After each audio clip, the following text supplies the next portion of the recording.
Hello. Hi!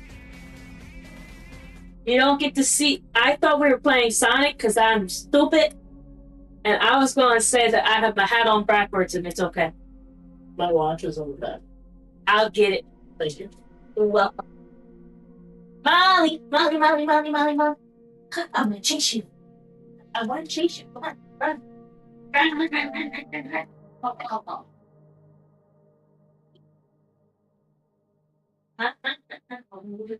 What are you doing? Go see what's going on in the front room. Okay.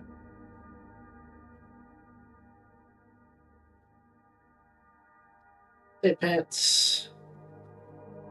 Welcome.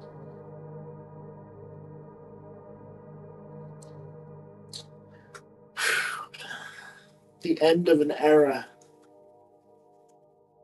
Feels like I've been in this game for... Feels like I've been in Silent Hill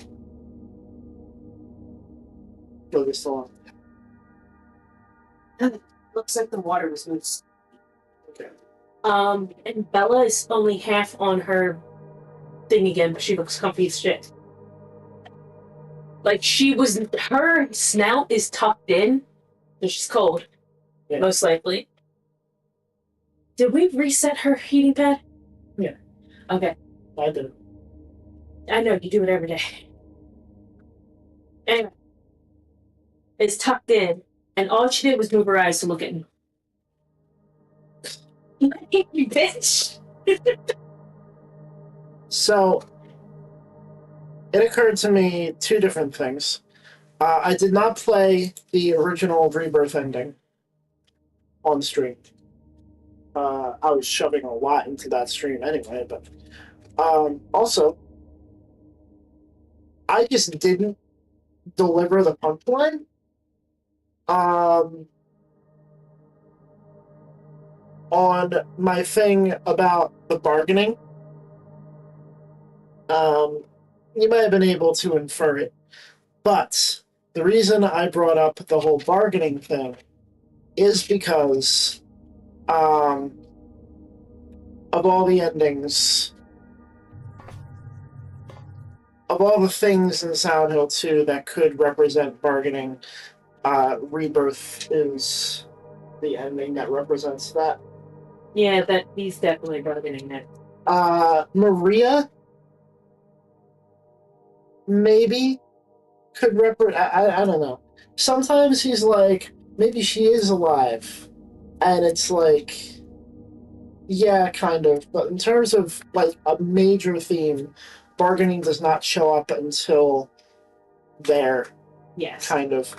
In a more subtle way, like the others. Because we got In Water is depression, Leave is acceptance, Rebirth is bargaining. Maria, the Maria ending, is probably denial and anger. Oh, yeah. Okay. But there's a fifth ending. Oh, what I'm about to do? Yeah. No, like... No, but there's a theme with all four of those. They all represent one part of it. Yeah. So maybe this last one that you haven't seen yet represents the last one. Well, no, I'm talking about the original endings. Oh, okay. Because this last one, I don't know. I know one thing about. Okay. So there was only 4 endings in the original? There was 4. So there was 3. Yes. And then there was the UFO and dog ending. The Rebirth ending and the additional scenario that they're going to make into DLC for this game, hopefully, was... The dog was a joke. Yeah, dog was a joke. Dog had nothing to do with anything. It was just a joke. So the game was re-released on the Xbox after the PS2, and it added the Rebirth ending and the additional scenario. So the Rebirth ending was added to the second version of the game, not long after. So it wasn't part of the original? Technically, no.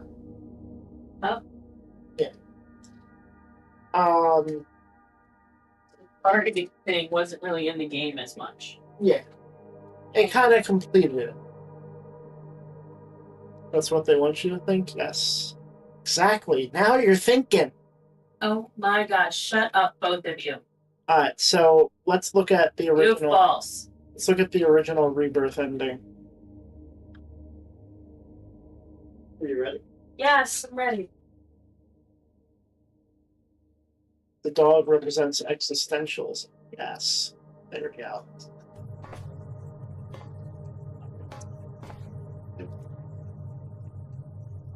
James.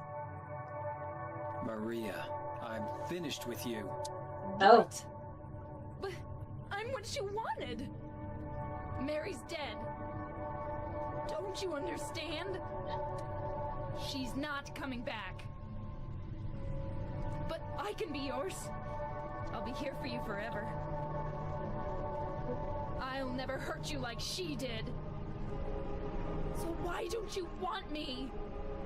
She's definitely angry. Because you are not Mary. Without Mary, I just can't go on. Oh, James. Come on, James. You must be joking. Oh, she's definitely angered. I said, oh, definitely she is angry. Well, no, I was saying the Maria ending. I know, but I think whenever she shows up,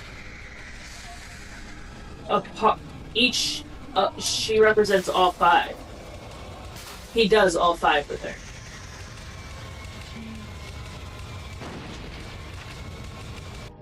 Oh, I guess she doesn't want to be covered.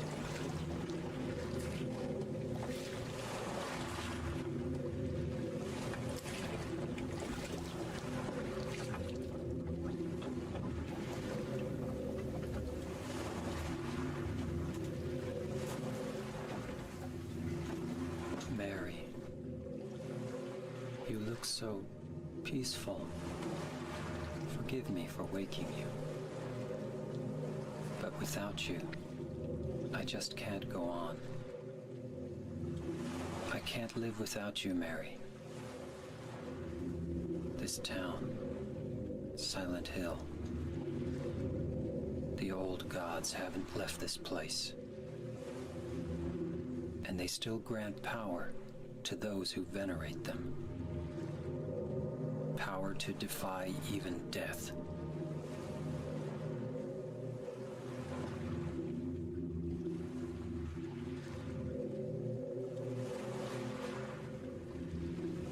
Ah, Mary. It's creepy. That line was done way better in the original.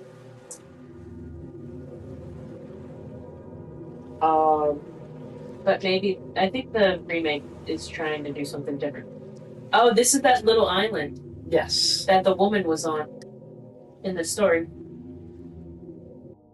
Perhaps, yes. with the lake.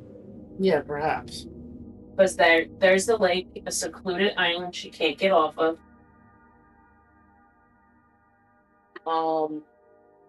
It is also believed that the Rebirth ending itself could have been put in as kind of a thematic and like almost literal connection to the first Silent Hill, which is far more focused on the cult aspects of the town.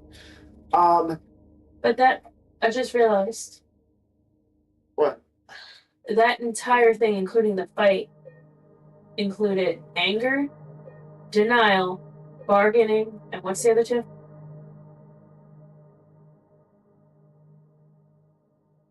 Depression. And You did it in a weird way.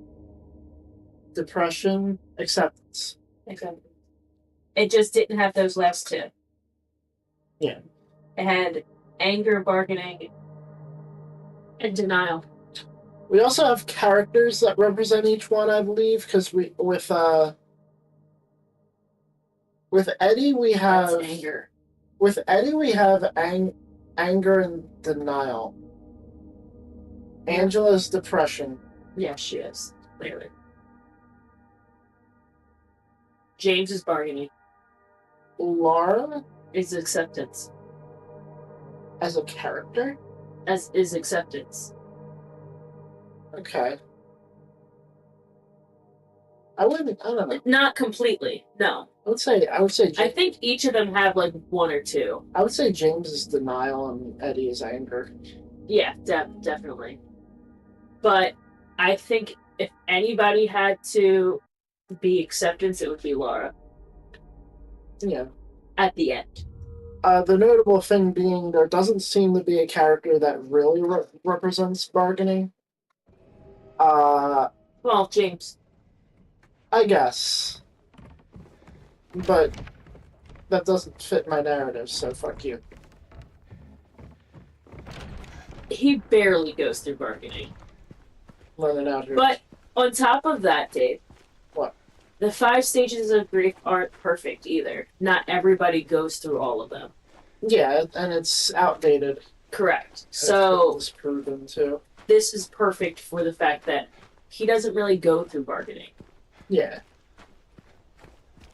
And the reason why I say Laura is acceptance is because she doesn't go through anything until he tells her that she's dead.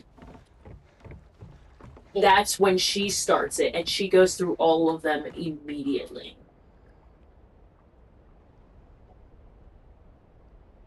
It's been unforgettable moments. On Toluca Lake, these waters will bring you peace. $15 for the day. But that's the island right there. Yeah. Came back here to show you that. But yeah, she's the one that completely accepts that Mary died. Also, I didn't really say much about the the Bliss ending. Mostly because I was just stunned by it. What was the Bliss ending again? He enters the videotape. Oh yeah. I think that's denial. Oh, absolutely. I think that was an incredible ending. I think it's even more incredible the fact that they brought back the White Claudia from Silent Hill 1. And they didn't confirm what it does. Because you go into the video and you come out and he's gone. Mm-hmm. Like, he could have left, sure. And he could have just walked out. It's suggested that the drug isn't just a drug, but it also does actually have mystical powers. Mm-hmm. So, the fact that they referenced that and preserved it is amazing. I love it. Yes. I honestly find that ending has the most satisfaction for me. Story-wise, there's so much uncertainty, but it still gives you some kind of ending along with a little bit of mystery. Not a big mystery, but a little bit. So it still gives you that unfinished feeling, but with a satisfying ending. Does that make sense? Yeah. There is a skip cutscene button, right? Yes. Okay, thank you. Funny thing happened today. I ran benchmarks on all my computers and my laptop scored 3 times higher than my dev PC, but my dev PC is like twice as fast capable. Oh. Does that mean there's something getting bottlenecked? That would be my thought.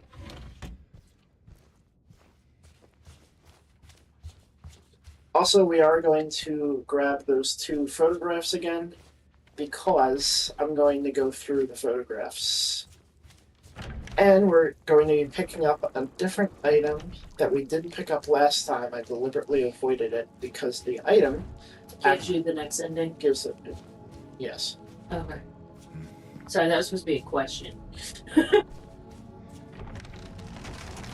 Another thing about the endings, though.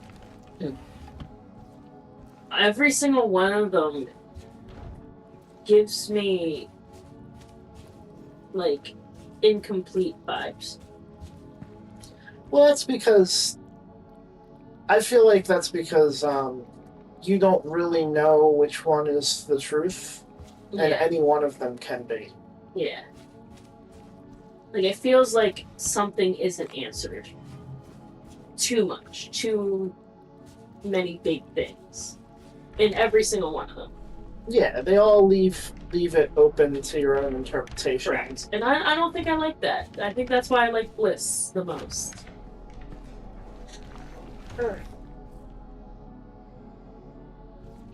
And so this is what reality looks like. Yes. This is what he's been running through without knowing. Yeah. This is... wow. And I love the meta aspect they added to this, because... No. Question though. What? Has the world always looked like this the entire game, and him being unable to see it? Or is he actually going through his own world? This is just the hotel. No, that's what I mean. Um, Like, has everything been like its own thing the entire time? And him not being able to see it? that's completely up to interpretation. Okay. Uh, That's unanswered, you mean? yeah, it's like, how do you, like, it's basically ask yourself, how do you think Silent Hill works? Okay, because the reason why I asked is because you said earlier in another stream that reality was seeping through. When the world was pristine and then started showing signs of deterioration. All of the best Silent Hill games do not give you the answer to that question. Great. Wouldn't that be all of them, Dave? Not all of them. I think the benchmark is measuring the CPU only, and the laptop one is like 7 years newer. The laptop also fell off models. Okay. But wait, wouldn't that mean we have an answer on how Silent Hill works? No, because the games that try to answer it, quote unquote, were not done by the original team. Oh, so if we don't know how it is, they don't know either. Yeah. Kind of thing. Okay. The implication is it's best left to Whoever, your interpretation, and if you try to go against that, it's like, it's gonna not work. it doesn't work as well, yeah. Okay. Wouldn't it be cool if even the creators don't know? I wouldn't be surprised. Like, they have a general sense of how it works without the answer. That would be nice.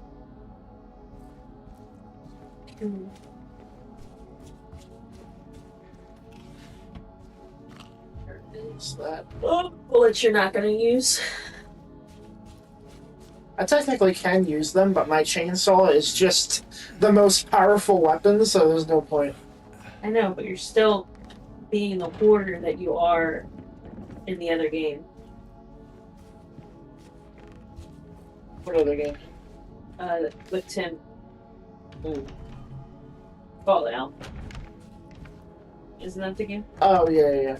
Okay. I wanted to make sure that I was saying the right name. I'm gonna go when I get to the 9 squares. Okay. But yeah, no, you get over encumbered in that game way too fucking often.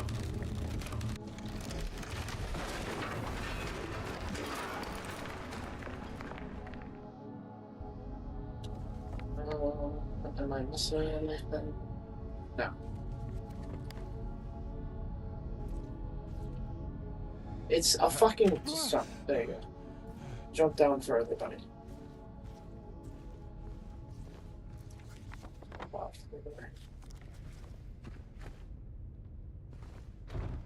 Thank you. Testing it.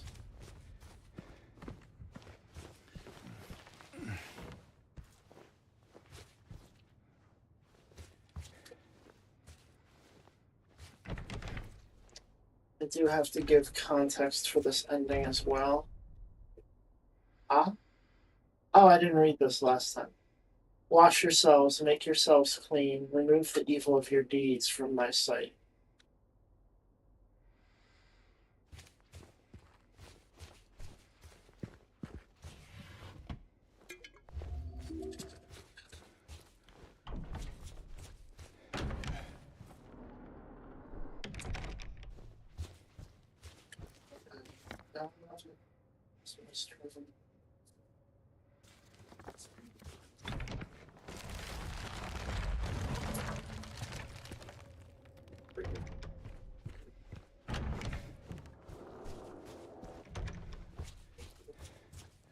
Oh, we'll just kind of. Okay, that's what it's it.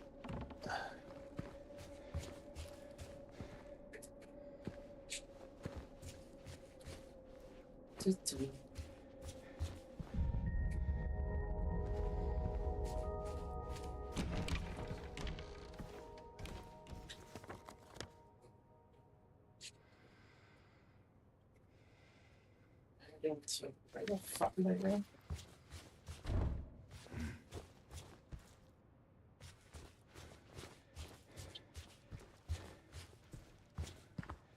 I remember where I need to be. Oh, the where I need to be is in the basement. Now I'm getting it.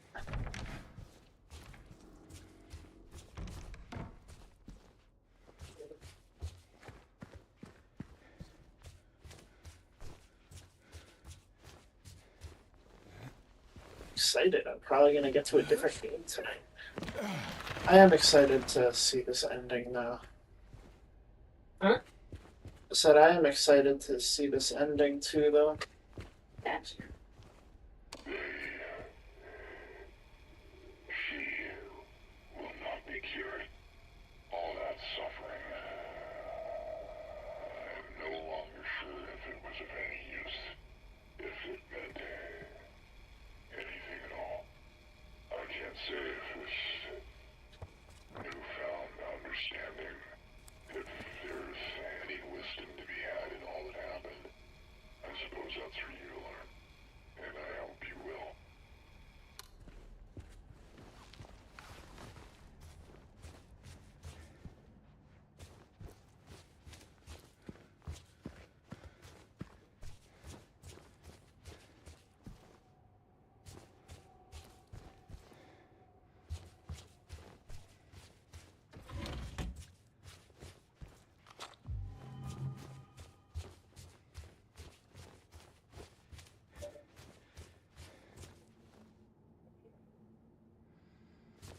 Is that yours?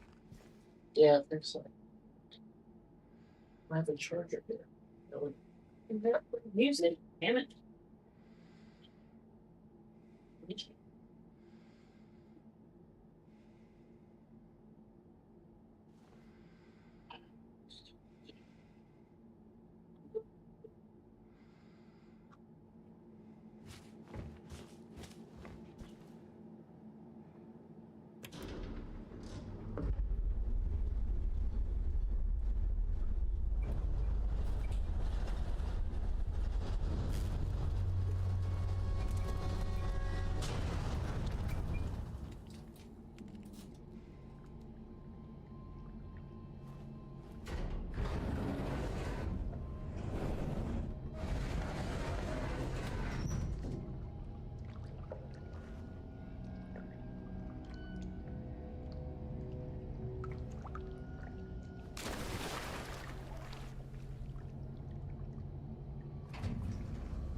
Just in case I really fuck up, I guess.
Okay.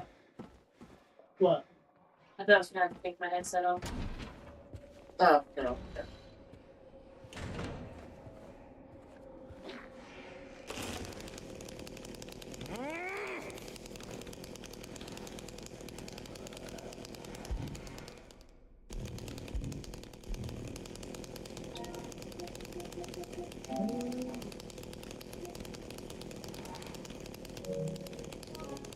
Probably could have gotten that trophy by stomping these enemies every time, but oh well.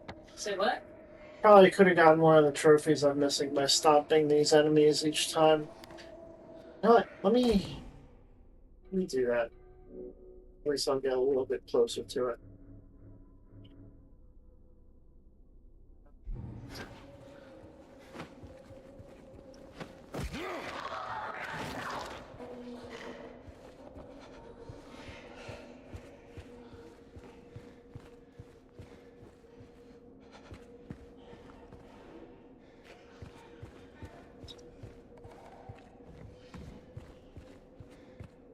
Oh, it's small.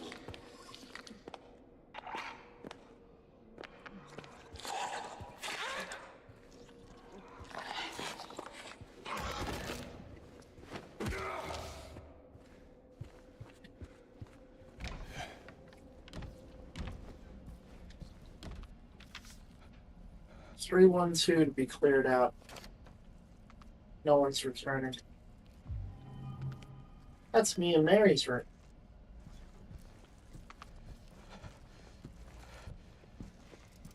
Hey. Hey. Damn it! There we go. Now I have...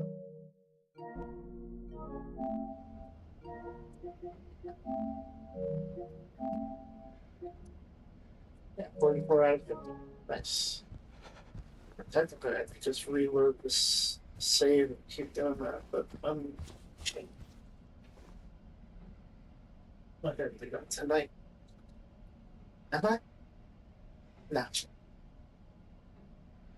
Alright, so we have a safe here. I think in the first playthrough of the game, this safe was open, but in this one, it is closed. Um,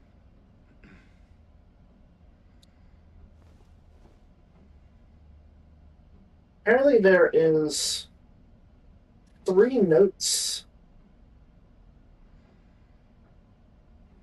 found throughout the game that tell you the solution to this, the dial. But I have the solution. I don't. I think I did see them too. Like there was some notes that had like a number and an arrow. I had no idea. Anyway, at the beginning of the game, you find a green car on Wiltsey Road right after passing through the tunnel. If you smash its rear window, you take the key of sorrow from the back seat, and that's where. This is where you put that. This is the key of sorrow. It has the halo of the sun from Silent Hill 3 on top, and let's look at the description.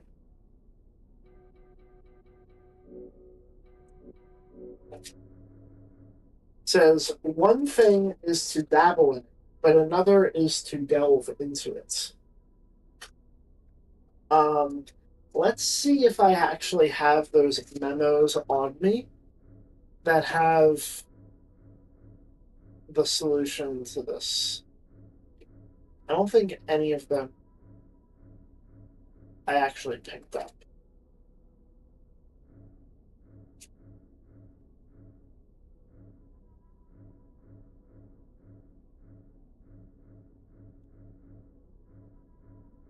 Yeah, none of these have the fucking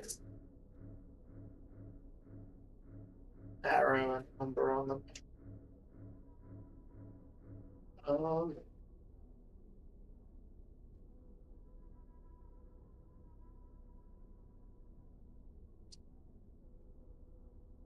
let me see if I can find them.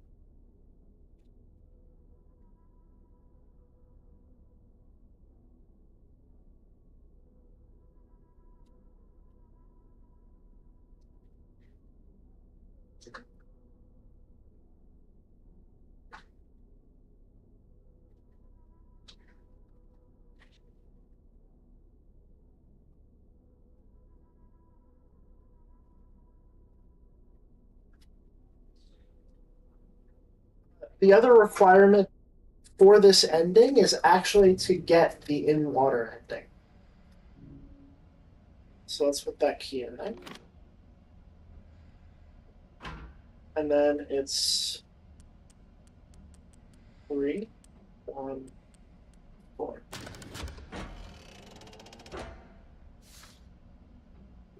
Toluca postcard.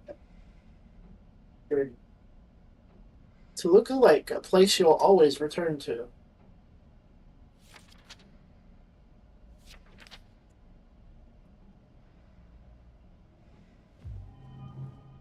And now we are going to get the ending.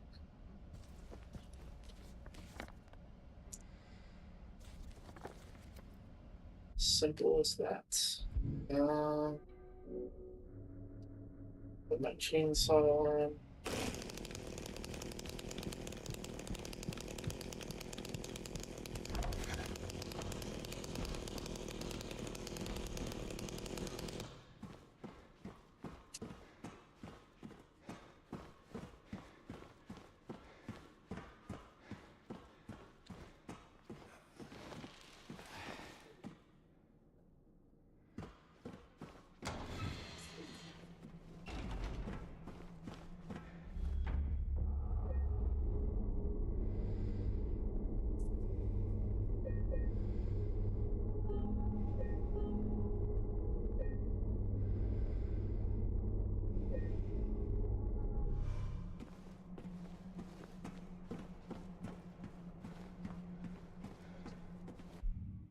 Let me go to the bathroom real quick.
Leave us both the hell alone!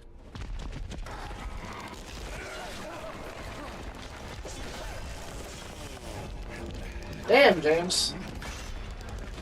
Oh, self-preservation, huh? The fuck?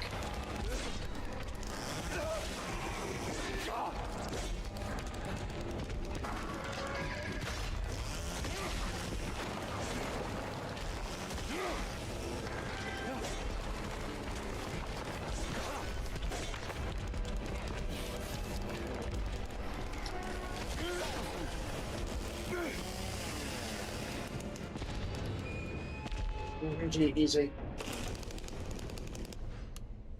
You.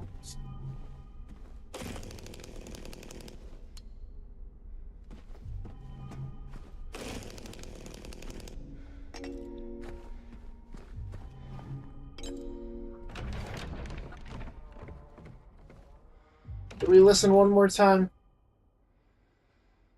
I think we listen one more time.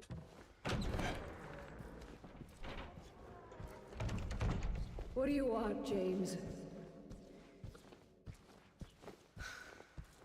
Flowers?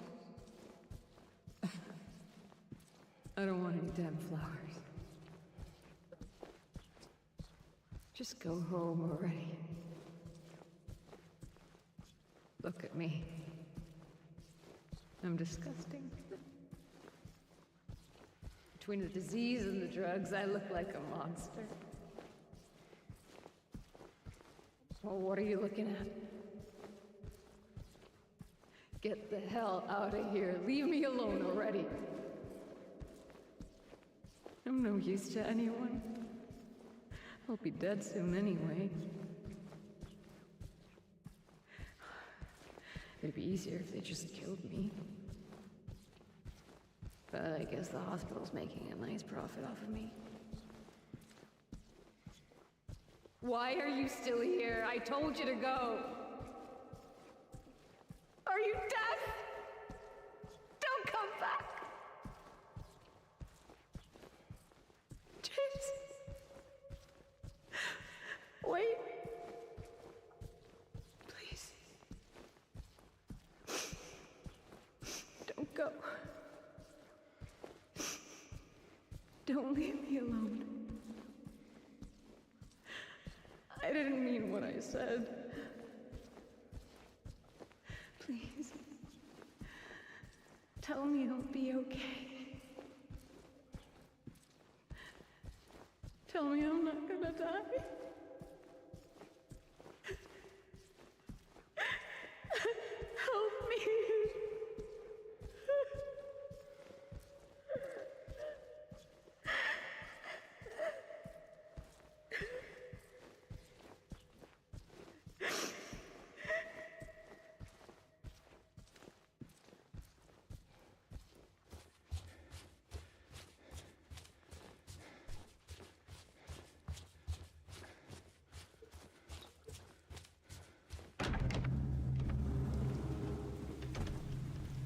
So it's time to put your thinking caps on, because I'm about to present to you the puzzle.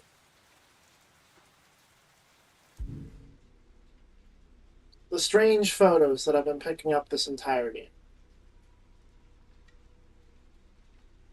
There's a puzzle to them.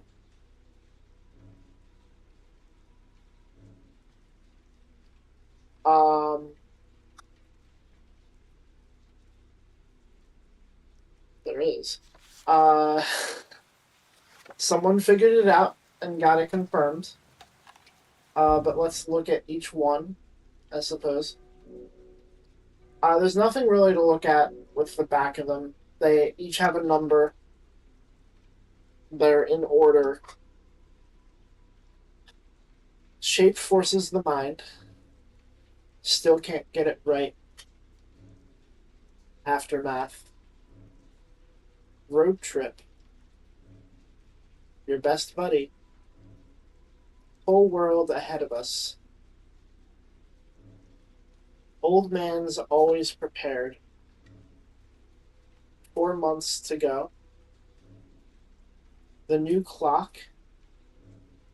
They're here. They mustn't know.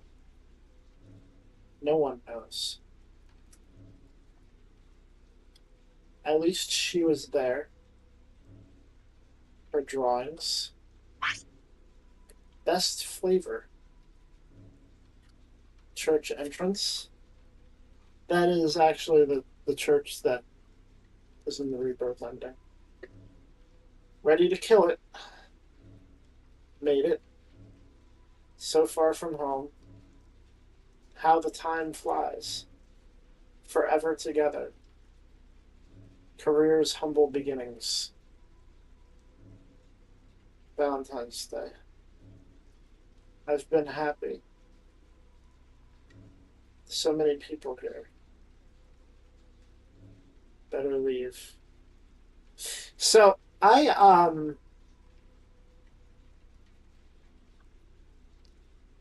have no idea how they figured this out. The hotel room was room 208. 312. No, go back to the photo. Ah. I think that's actually the room where if you go in there, it looks like the room that they're in one of the endings. Oh, Where Barry's sick on the bed. okay. Um, So where he killed her? Potentially, yes. I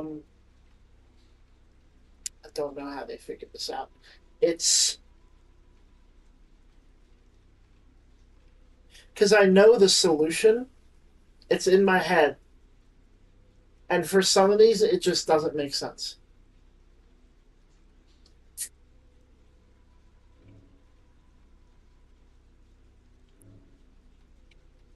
Well, anyway, let's look at a more direct theory. What? Why is that one burned? I don't.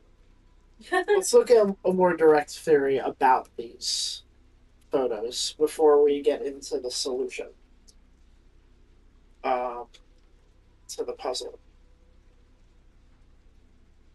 I found this thread a while ago and I never read it because I didn't have all the photos or anything. So we're going to be a lot of this stuff we're going to be experiencing together. A lot of this stuff I didn't read, I just saw and I was like, that looks interesting, and I saved. Silent Hill 2 Remake and the strange photos of Thread. The strange photos piqued my interest and I cannot stop thinking about them, so here's what I think each one could possibly depict. 1 through 4, James and Mary's relationship and trip to Silent Hill. James starting his clerk job. I've been happy. So many people here. Valentine's Day. Career's humble beginnings. 5. This picture of room 208, and during the labyrinth section, I immediately recognize that this is the same door you enter when you find Maria. Okay. Different plaque on the door, but this is where you find Maria in the jail cell. Oh. 6. My current theory is that this picture might be showing a room somewhere in the game and thus belongs to whoever stayed there. 7. A melancholy picture by a lone traveler visiting Silent Hill.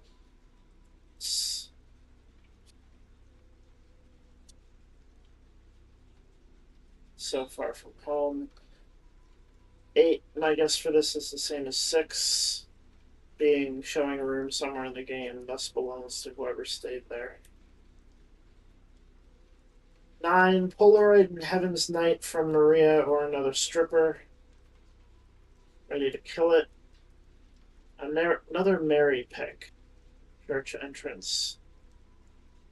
This one is found in the theater. A woman getting ready for a movie date and marrying. Title being her drawings makes me believe this is about Laura. guess. I don't know. At least she was there. Caption is Mary talking about Laura being there for her when James wasn't. 14 and 15, there's what looks to be some kind of office chair in the corner of 14, knocked over in a dispute or thrown during a breakdown. 15 reveals that there was a murder.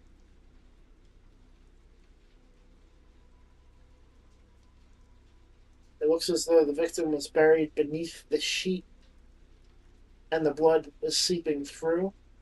It also reminds me of padded rooms. Perhaps a patient was thrown in and is now experiencing delusions due to what they did in fear of being caught.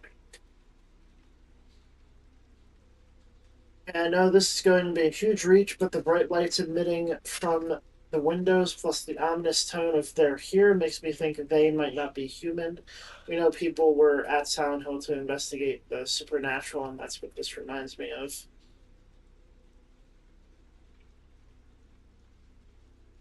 17 could belong to the resident of apartment 212, where the clock puzzle is located. The new clock.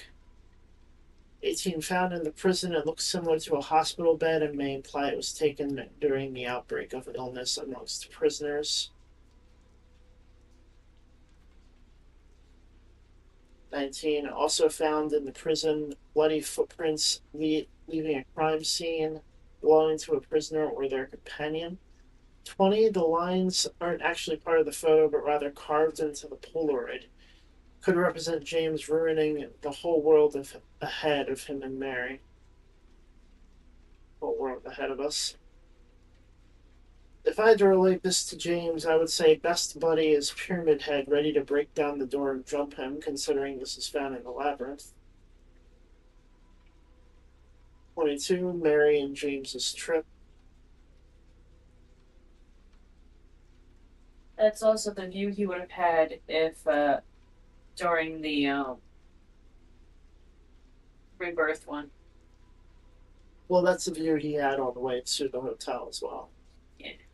But it says road trip, right? Yeah.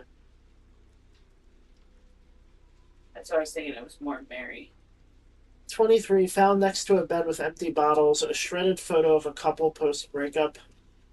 Alternatively, James's drinking problem after marital issues. One last walk through the hotel's beautiful garden. Something is drawing this person to return home, hence better leave.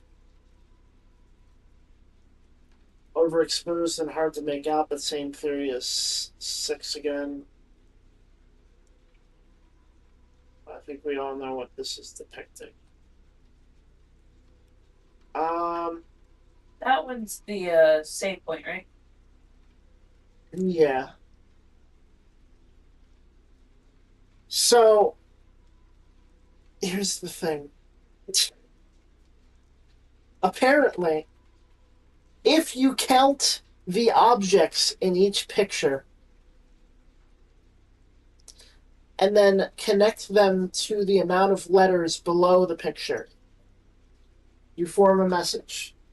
The fuck? No. My problem with this is how. So we got 4 here. I, B. Okay, it's already ruined. I don't. There's 4 holes in there. 3 objects. There's a chair in the picture, Dave. Well, yeah, but I mean, like, I'm assuming the holes are the objects we're looking for. And we're not. Yeah, no, it's. Oh, I see 3 items.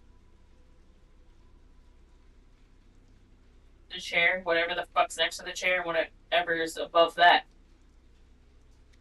Uh, But then there's the curtains. Are the curtains? See, the problem is I know what the message is.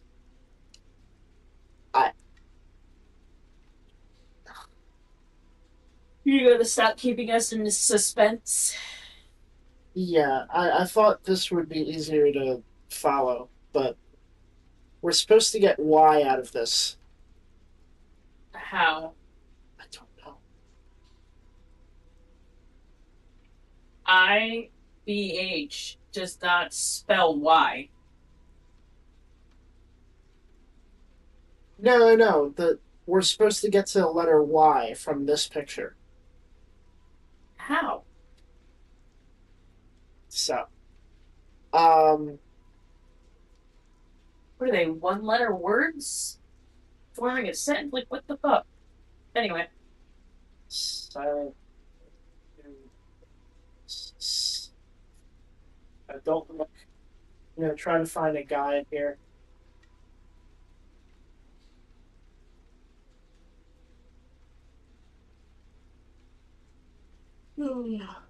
Oh, it's not in order. Wait, hold on. Can I find the strange photos in order?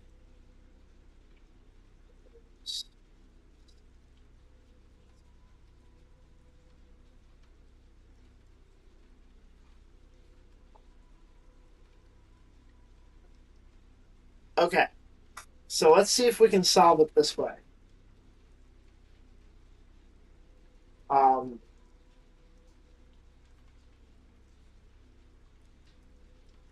the open windows, I guess. So 4, 5, 6. 1, 2, 3, 5, 6. Okay, so we got what?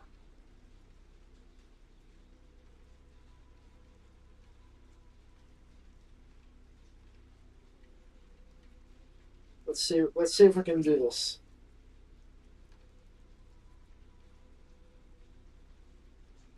I'm going to start writing this in the Twitch chat. And when I've finished, I will post it.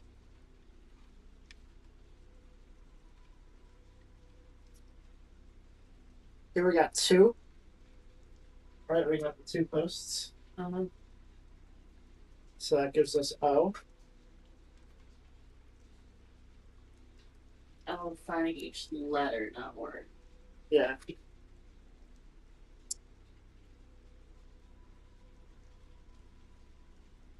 So what do you think? 3?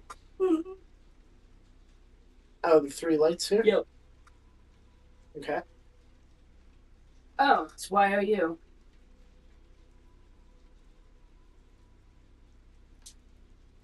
I have no fucking idea.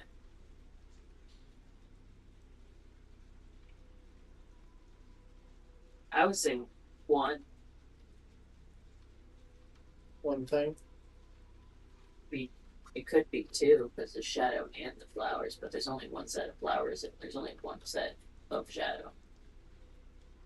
Alright. Let me double check. Don't look.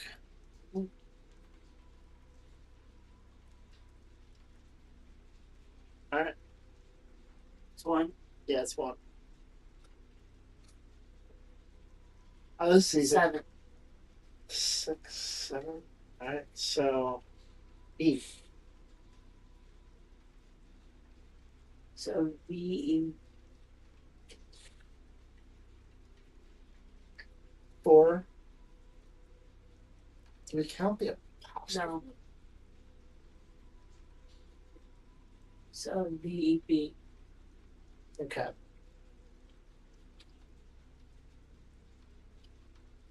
4. Yeah. E. E. 2. E.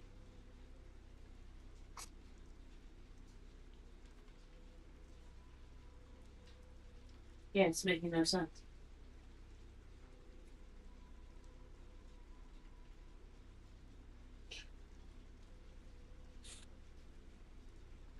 I guess. Where are we at now? Oh, wait. Yeah. Okay. Yeah. 2. E. 3, 4, 5, 6. 9.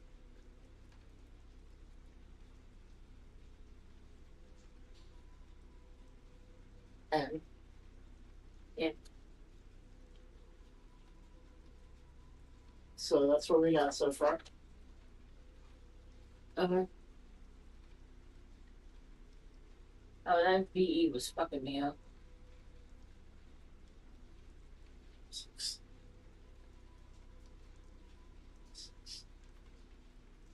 H.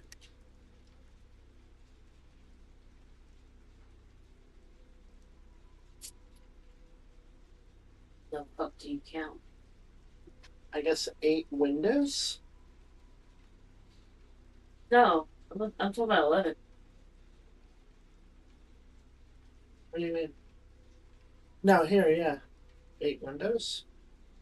Those are windows? Like, window panes, I guess. I know the word. Yeah, do the window pane. No, there's only 7. So I was still here, but I got distracted. I was only half listening. What are we doing? Polaroids. So we're taking objects in the photo, counting them, and Counting the letters. going, counting the letters, basically. And Dave, there's only 11. And one of them is cut off. 11? 7. 7. Did I say 11? Yeah. Well, there's technically 8 windows here. Technically, but that's not what's in the photo. There's 7. Okay, so 3, 6, 7. What's that give us for that word? That's wait. Oh wait, there's a 6 on the TV.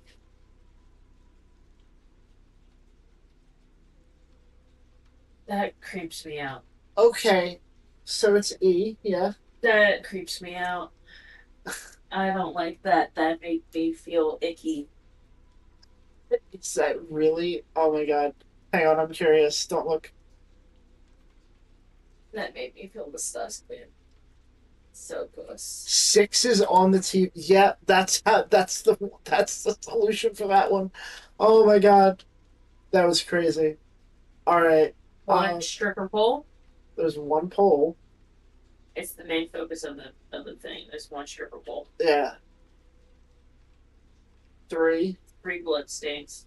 So E.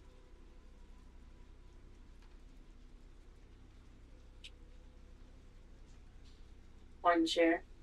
But there's 3 lines. Yeah, I think the 3 lines is it. So it would be F.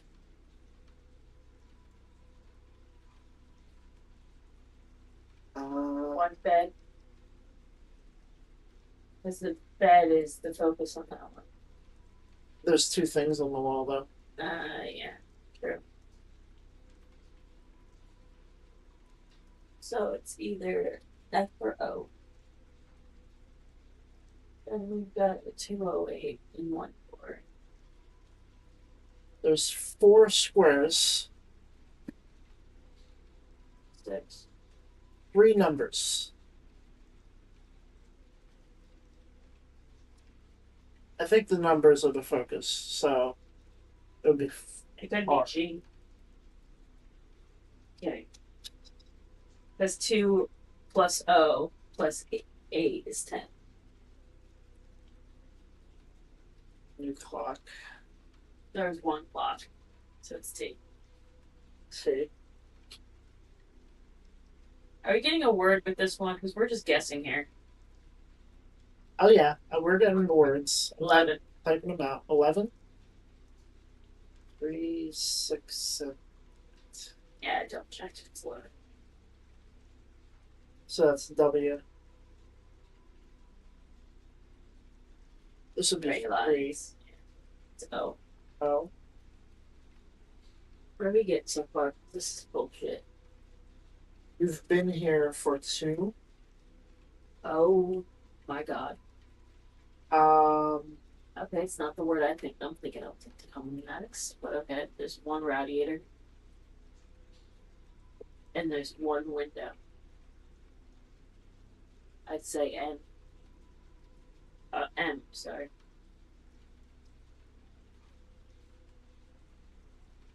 That's not the answer. I know that.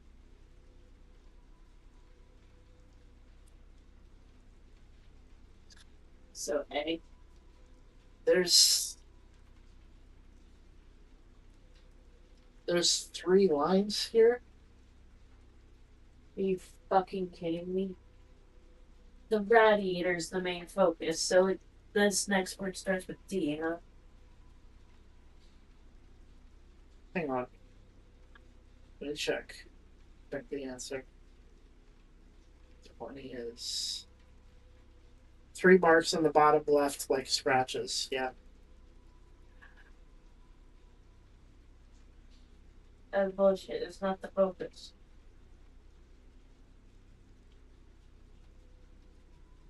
Or 4. E. What? What? That's not how I thought that sentence was going. Still can't get it right. On whole, I don't know, 3 things, 4 things. No idea. 4 letters. Where's the letters? Like there's 4 clear letters here. No, there's some on the bottom that are clear.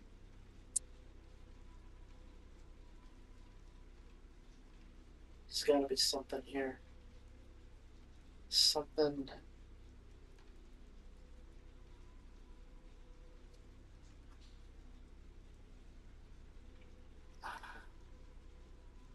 Looking at the answer. Yeah. You cool with that? Yeah. 22 is. There's a 6 in the photo? Where the fuck is there a 6 in the book?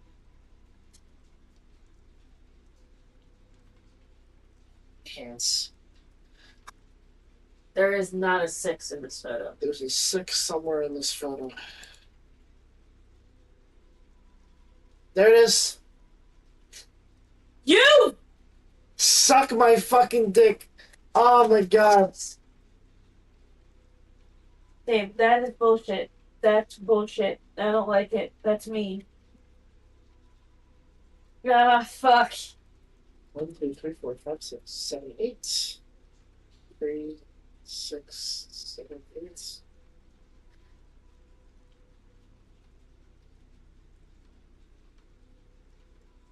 One light. 4 lights. D.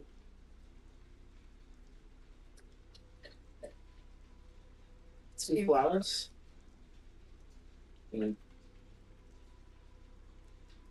One save point. Alright. I'm going to post the answer in the chat now.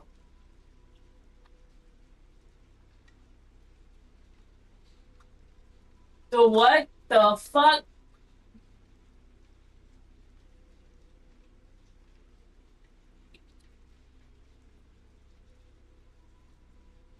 Is this saying James was in that world for 2 decades?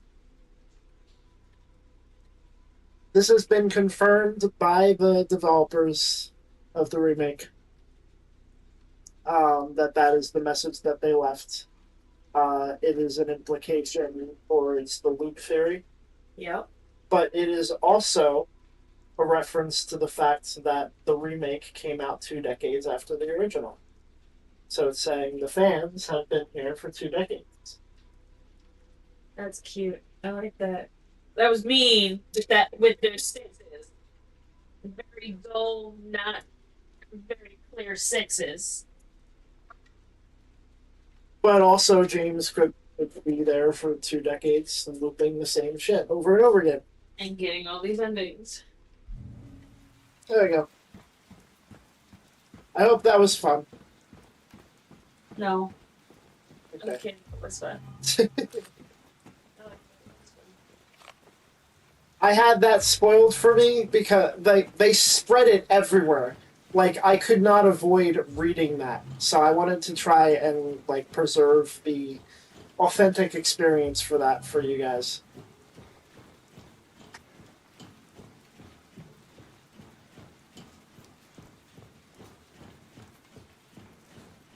So let's get that ending, huh?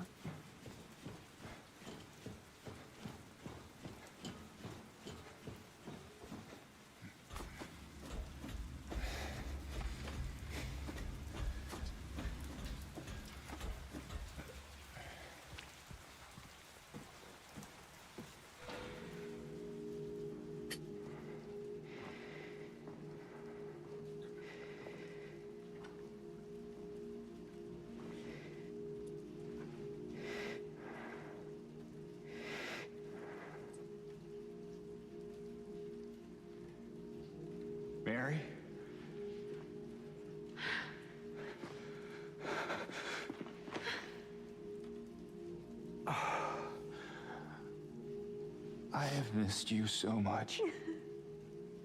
I've missed you too. We can finally be together. Forever.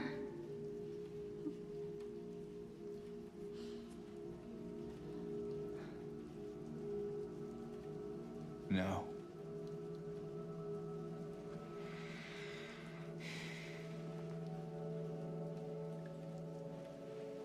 James. Honey. What's wrong? I'm sorry. I know you tried, James, please. but she's gone. I know that now, Stop it. and I can't just keep pretending. Shut up! What do you want? Do you even know anymore? I'm yours. I'm here for you. So what if I'm not her? I can give you what she never could. I can be better than her. What else do you want me to be? What else can I be? I am so sorry, Maria. I really am. But this has to stop. It's time to let it go.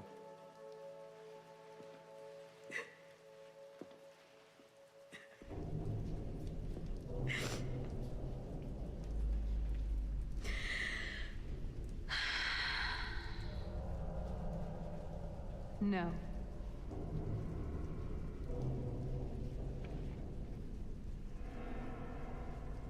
What? I won't let you do this to me. I won't let you go. I can't!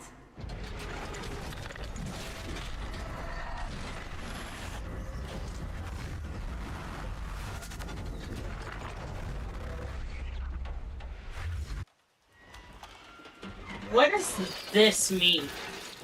Hmm? Them turning into this. She becomes a monstrous version of herself. The cage kind of represents her sick bed. And the bats. They're moles, actually. The malls, whatever. I think I need to check the wiki for that. We'll be doing that. And she needs to get the fuck on the ground. This bitch.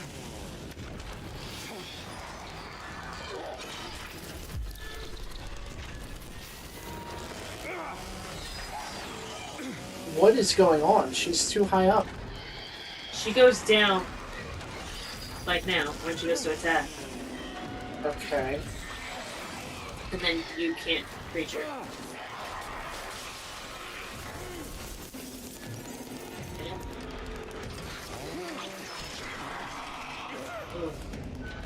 How did I kill her the first time? Because whoa. Hold up.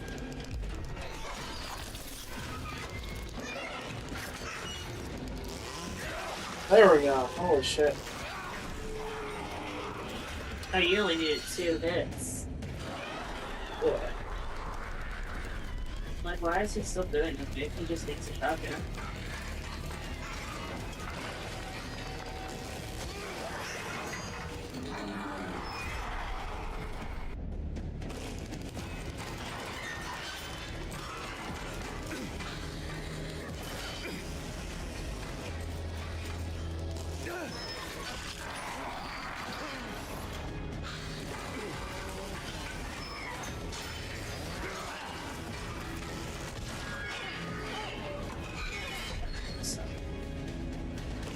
There we go. The final ending. James. James. Just kick her.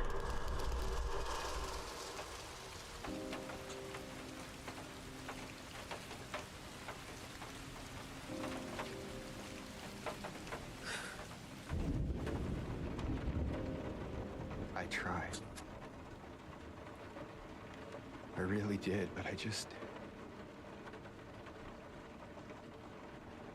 can't go on without you. I can't forgive myself for what I've done. I know.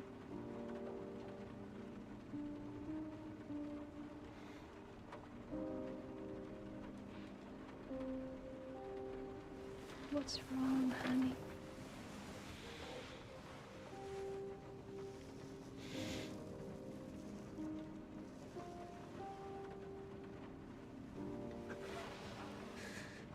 I miss you so much.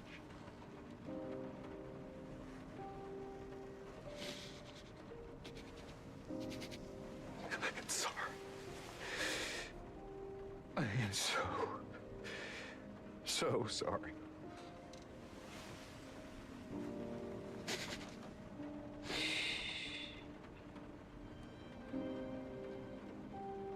It's okay.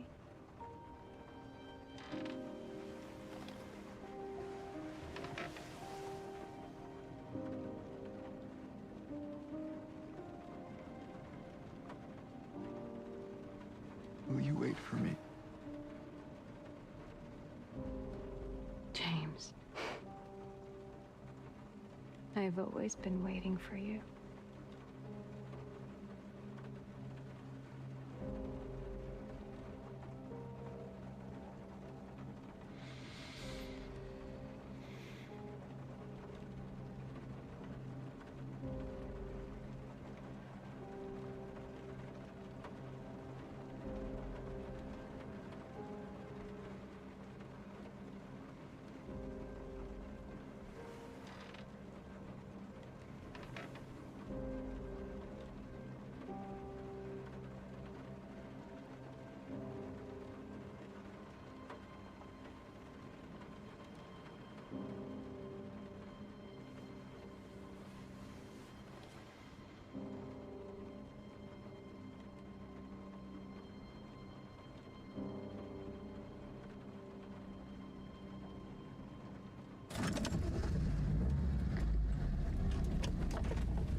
Oh.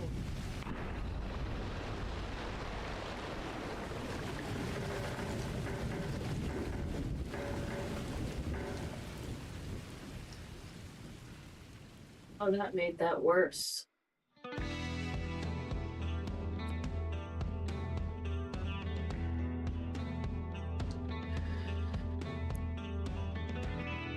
Shit.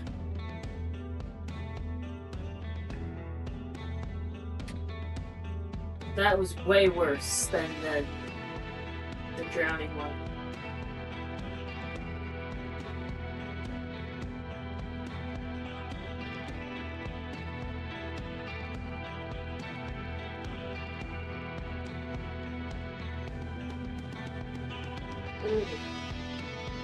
So yeah, that's why you only get that ending when you get the in water ending.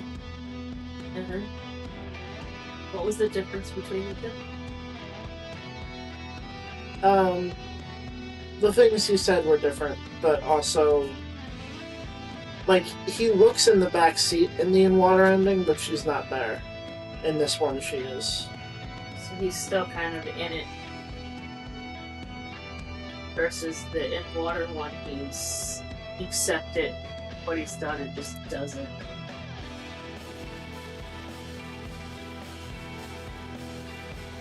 This ending is called Stillness. Why? Well, it's a new ending. Nobody's really... I don't know. No, the other names were obvious. This one's not.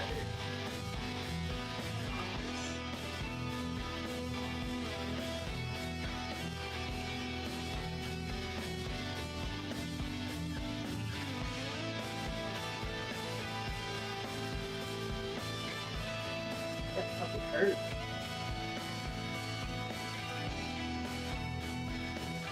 Again, one that still feels kind of incomplete. One that still feels kind of incomplete.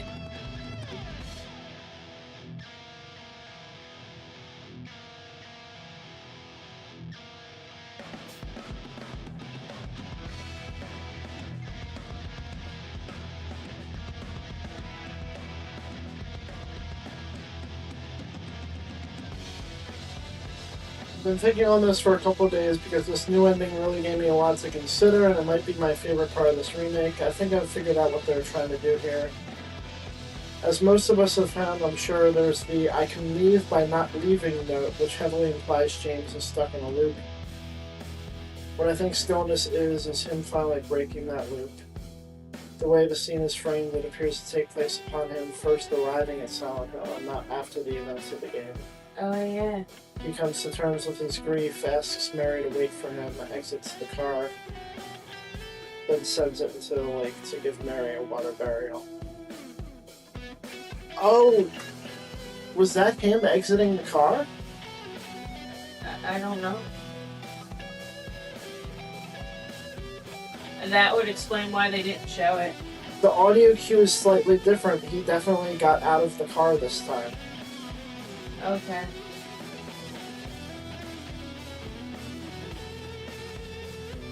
Okay. Interesting. So he just doesn't go through the entire game then. Which is would be considered stillness. He doesn't go into the town, he doesn't do any of the stuff.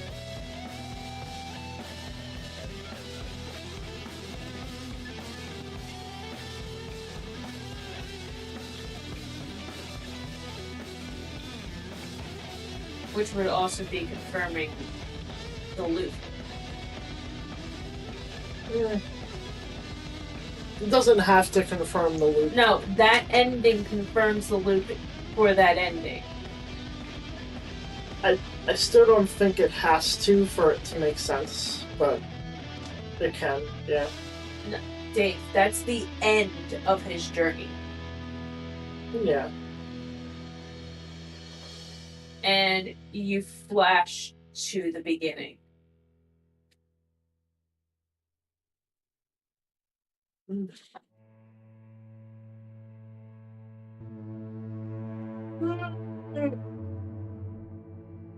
That was good.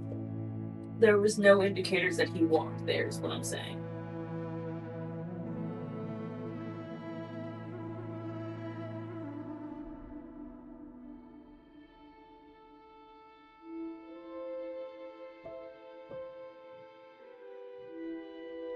I go.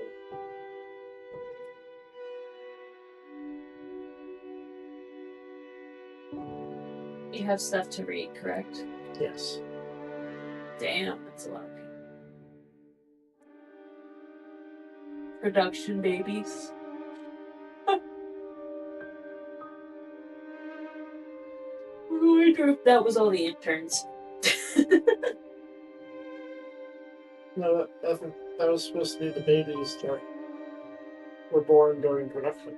Oh my god, seriously? Yeah. Oh my god. That's a lot of babies born.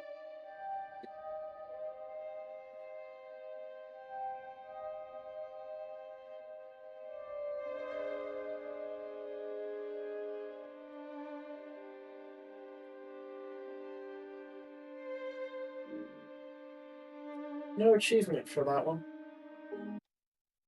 Still, that you don't make one. Alright, so You would think after getting all of the endings, you would get one. No.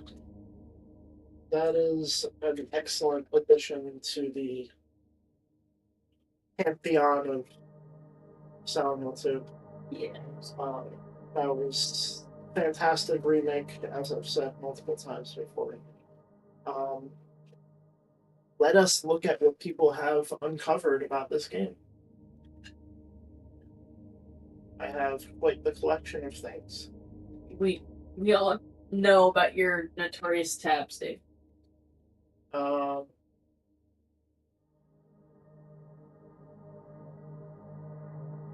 What was I call it?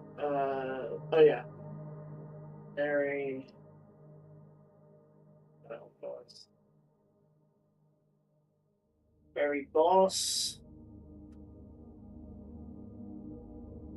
She appears as a version of Mary's diseased corpse displayed in a metal frame similar to the flesh lip, likely referencing Mary's hospitalization. She is suspended in the metal frame, screaming and upside down. The frame has sharp spikes at the end, referencing Mary's pain and suffering.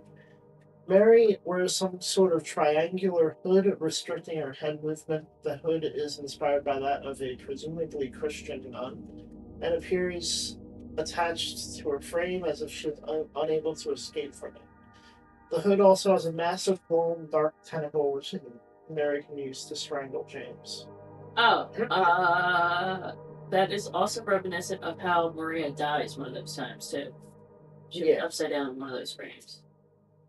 According to the Book of Lost Memories, Mary's form represents and embodies James's conflicted emotions towards Mary during her final days.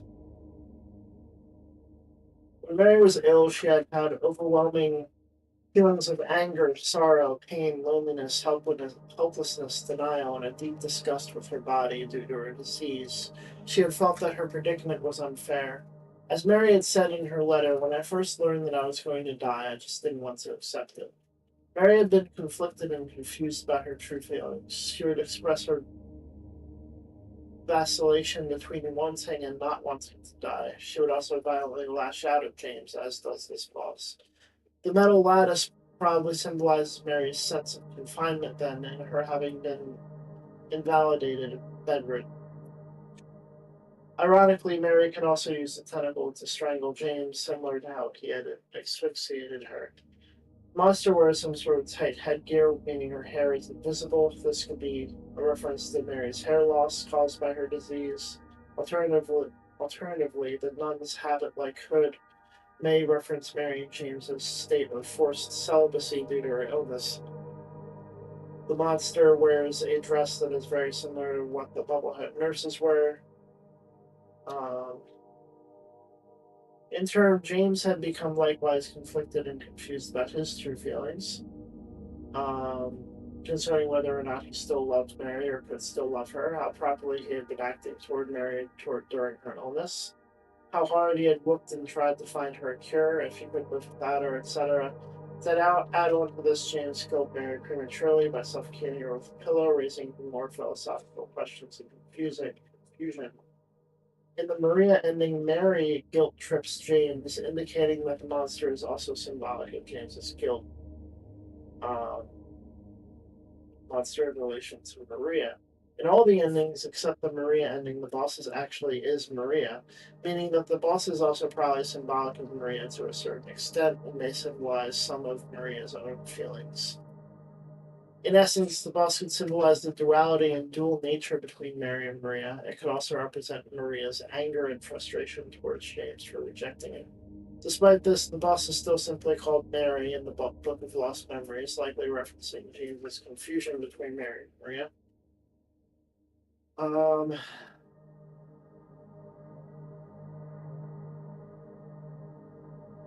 In the Maria ending, the boss identifies herself as Mary and mentions Maria as a separate person.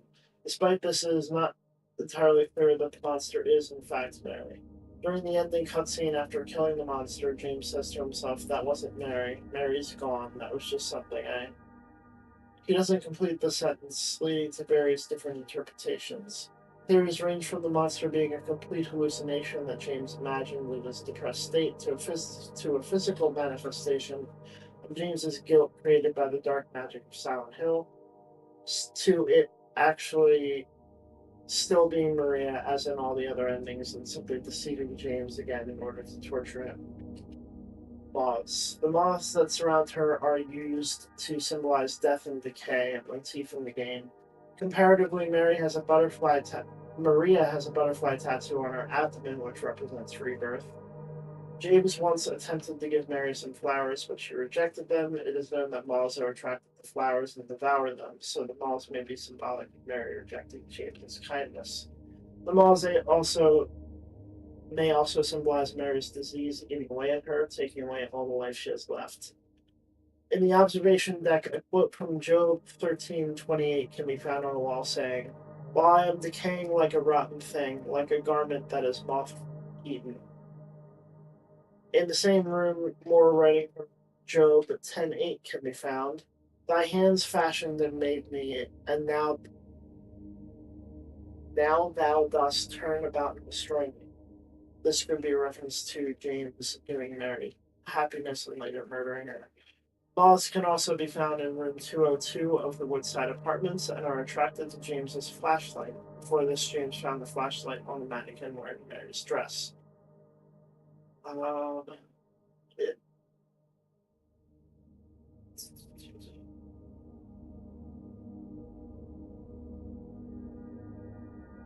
in the original version, if James doesn't attack Mary for at least 5 minutes, Mary will automatically fall into her death state where she can be killed in one hit.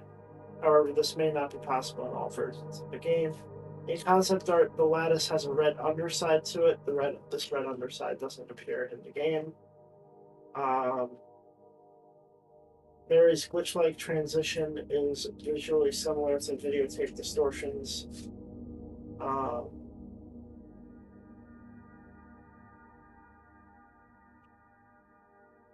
And that's it for the Mary boss.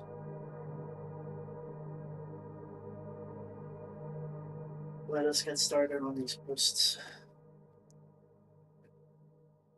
Mary and Maria don't get wet by the rain, only James does.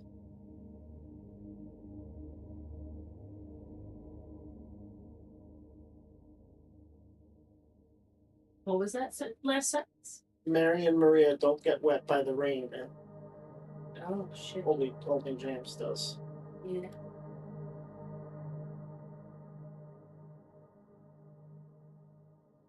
Write about some inaccessible areas and comments on them and some Easter eggs. Here is Rosewater Park's shore. The stairs leading to the water might be a reference to the original game's fight against Pyramid Head and Blue Creek.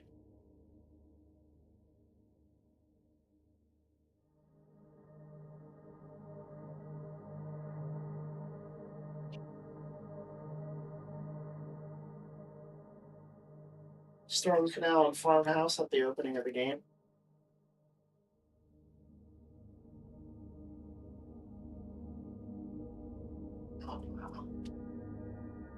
What are these? These are like out of bounds, inaccessible areas and stuff like that. The area where James followed the lying figure in the original game.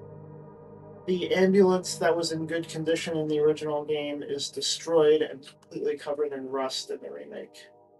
Oh wow! They modeled it out, but they blocked it off so you couldn't even see it. I guess you can probably see the ambulance from there. Oh, look at the buildings. Yeah. Definitely out of bounds. The buildings don't even have a back.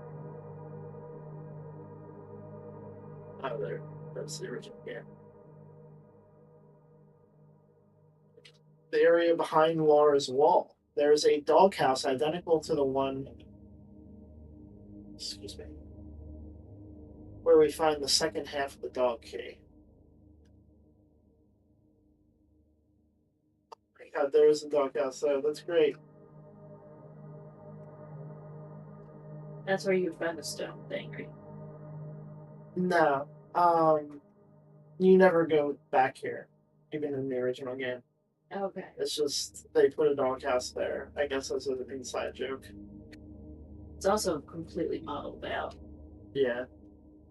Cafe Mist's interior is complete, although we never get to see it. Oh, look at that. I love shit like this. We could tell. That's cool. Lakeview's back gardens and back street. Ooh.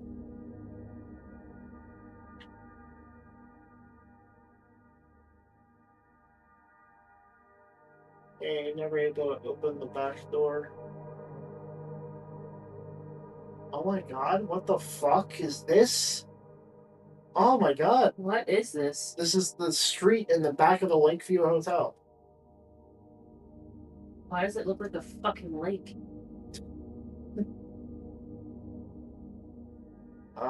Heaven's Night private room. Another You Sean. would know all about private rooms, Dave. Another Sean cigarette box is on the table too, and laundromat's back room. I like how just one cushion is destroyed. There's just Dave, what does that mean? What is that sound? That's cool. Lakeview's boat launch behind the Historical Society's parking lot. The boat is normally almost completely hidden by the fog. It looks as if the water dried out very recently and there are footprints around the boat. Huh. There's tire tracks too. No, it's just tire tracks. Oh, no. Man. Interesting. Why would there be tire tracks? And their boat on top of it. It's on top of the footprints. That doesn't make sense. Yeah. That hurts my brain. Lakeview's break room. For some reason, a table soccer appears here, which doesn't appear anywhere else in the game, and the figures have a weird smirk. They look like a man that appears in photos many times throughout the game. Awesome. A thing. I might have said it before. That last time you hear Mary's voice, like talking to you from the past, he brings her flowers. Yeah. No. Just no. Creepy, melted wax looking ass. Gone. You pick up a memo about a guy getting flowers. Yeah. In the town. Yeah. So either that's the start of his hallucination, and he didn't actually buy flowers in Silent Hill, or he gave her flowers right before he killed her.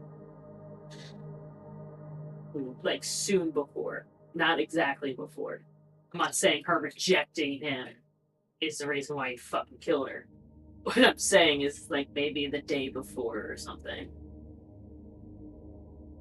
Maybe. Okay. The fear patient's room, S1. Before and after James leaves Maria. Although a couple of notes refer to the fear patient as a girl, S1 belongs in the men's ward, according to Brookhaven's map in the basement, and his name in the original game was Joshua. Whose name was Joshua? The fear patient. Oh. What fear patient? There were 3 patients that the director was experimenting on. Yeah. This one was the fear patient. How do you know it's a fear patient? It's That's what I'm confused about. there's What were the other 2? I don't remember. Okay. Cool. Mm-hmm. This one? What? The matchbook and cigarette box are put together, creating the message "Sean waiting for you" multiple times. This is related to Sean Mitchell's funeral invitation in Lakeview. The Sean cigarette box is very often visible when inspecting non-pickable lights. The Sean filter cigarettes, Barney is waiting for you.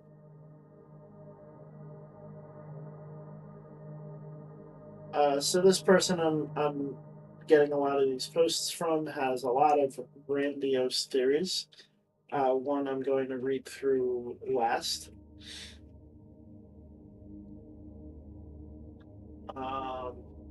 But basically, their biggest theory is that the Sean Mitchell character is the director of the Brookhaven Hospital.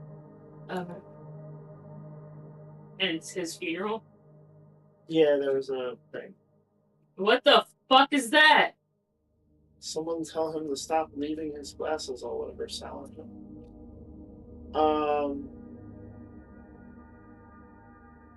Yeah, someone tell him to stop leaving his glasses everywhere.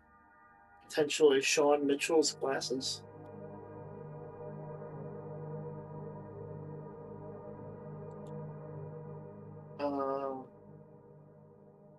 If James chooses the ripe apple, it turns fake. If he chooses the rotten apple, it will be much more rotten than it was before. The post below shows a few more things that change depending on the apple you choose. The puzzle is mostly about deception. So you get the ripe apple, and it turns fake. Okay. The rotten apple Okay. turns even more rotten when you put it down on the thing. So, Mary's deteriorating and Maria is a fake. Yeah.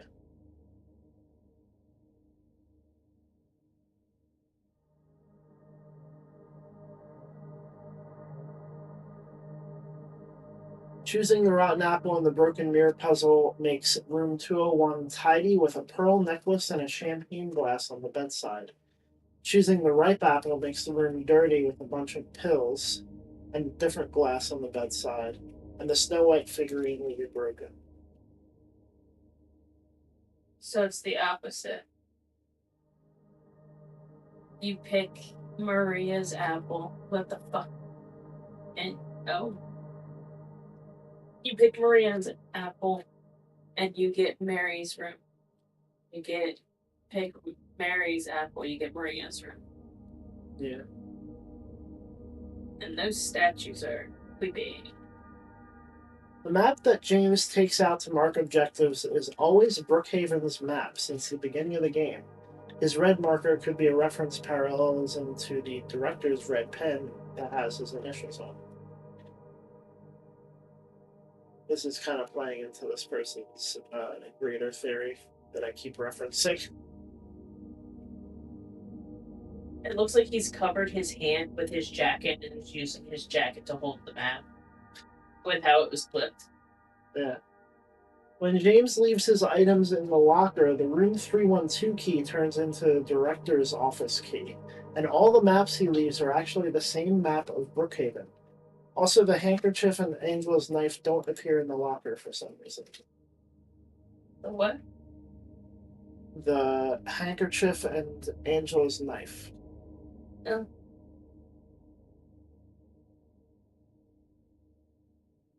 That could just be them not wanting to make an actual map for every single one, though. Yeah. I save on textures. Yeah, but it's Silent Hill. the fact that they keep choosing the Brookhaven Hospital map is interesting. Yeah. James uses the same keys multiple times, even unique-looking keys. Yeah. Unique-looking keys. One such example is the director's office key, which he later uses to unlock the hospital entrance. But the exit sign is in a cage, possibly implying James doesn't leave the hospital. Yeah, we're getting closer to their theory. It's building up. We're getting there. Also, James's notepad, its asset name with a note about Mary is hidden under that note.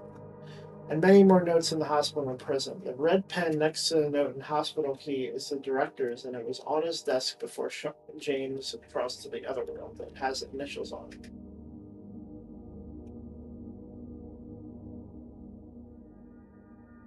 Pretty sure the initials are SN.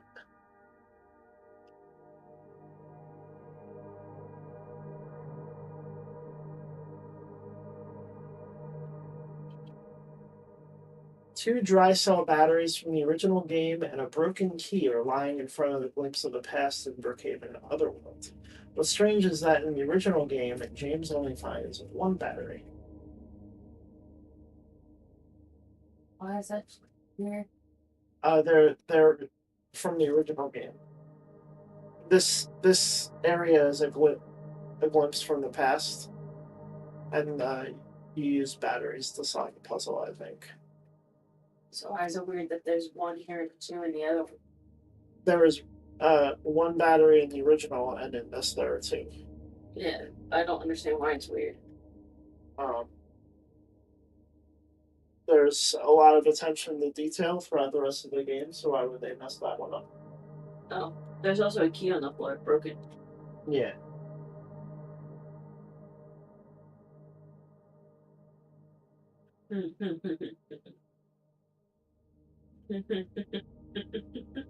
Hence, You missed 45 minutes, Pants. that's the solution to the photos. The photos spell out you've been here for 2 decades.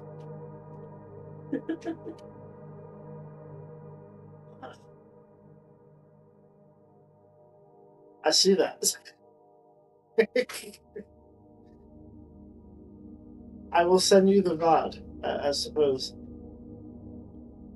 Read about the man in the morgue because I believe he's someone important. The prison's doors and statue before we reach this area create a message that might be about him. All corpses are the same man, and he appears to have died in various ways, judging by his injuries. Got some pictures of that. Oh, wait, whose body's that? The prison.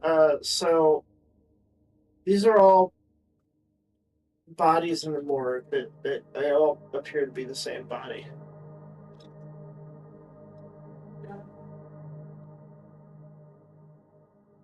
His face and body are visible through the sheet when light is positioned correctly. This isn't James because he has different feet from James's corpse in the fridge, posted in my pinned thread, and for some reason he has the most realistic and detailed feet in the game.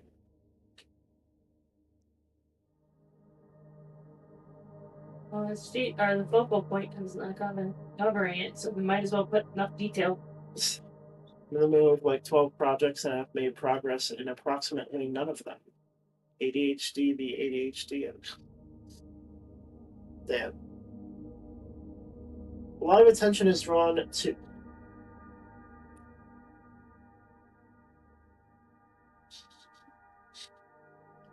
I'm sorry.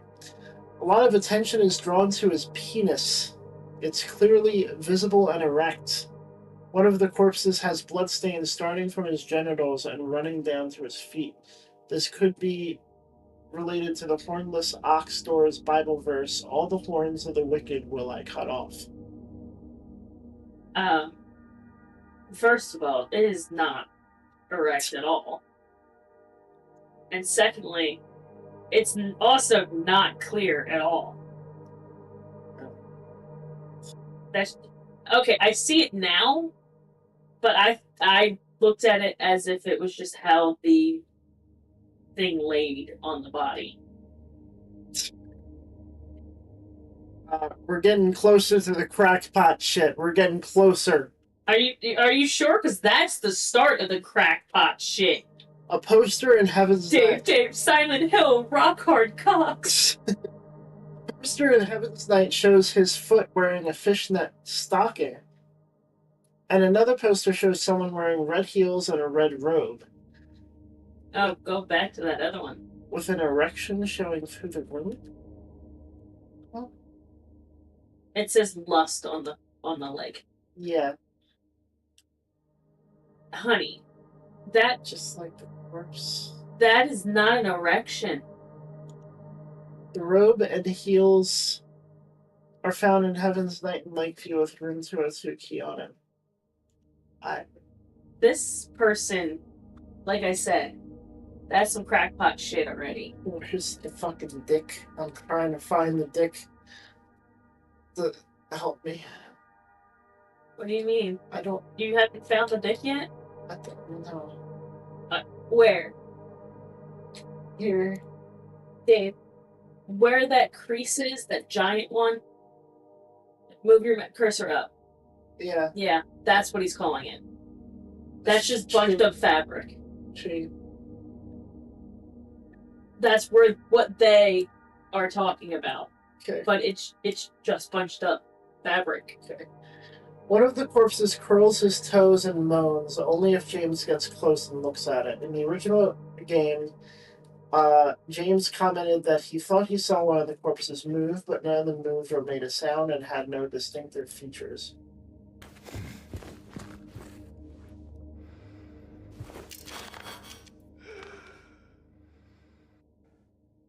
But none of them moved. It clearly moved. And that was not a moan, that was a groan. No, in the original, none of them moved or made a sound. Okay, but that was still a groan. If each corpse had a different death with signs of violence and rage, such as multiple stab wounds and general mutilation, it could mean that someone has fantasized about murdering him in various ways for personal reasons. I believe he's Sean Mitchell from the Funeral Invitation. Just to make it clear, Sean Mitchell is most likely the director's real name. I'm telling you, we're getting closer to this person's. This is all. It's already there. We're almost there. No, we're there. That's the precursor to the insanity. None of this has anything to do with trans stuff. Like, that's not. Maybe the series author just wants to see it and Dick is just projecting. You might be right there. I'm not gonna. No. Absolutely. They're obsessed with Dick. So, okay. We're not there yet. Alright? This isn't the worst of it. I am mutuals with this person on Twitter. What does that mean? They followed me back. Okay. And I want to be everyone's theory has a place in the Silent Hill fandom. That's my belief. Oh, it doesn't sound like I'm being too harsh, because I'm not trying to be. No. Okay. In the prison, the inscriptions on the doors and the Statue of Justice are Bible quotes that might be telling a story. Genesis 3:14, because thou hast done this, thou art cursed. Isaiah 28:15, we have made lies our refuge. Psalm 75:10, all the horns of the wicked will I cut off. Psalm 55:6, for then would I fly away and be at rest. Daniel 5:25, God has numbered the days of your reign and brought it to an end. You have been weighed on the scales and found wanting. Your kingdom is divided and given to the Medes and the Persians.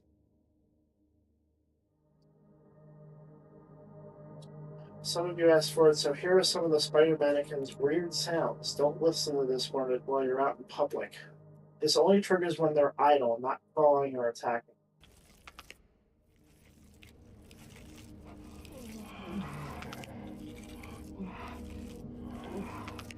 Yeah, I did hear them moaning.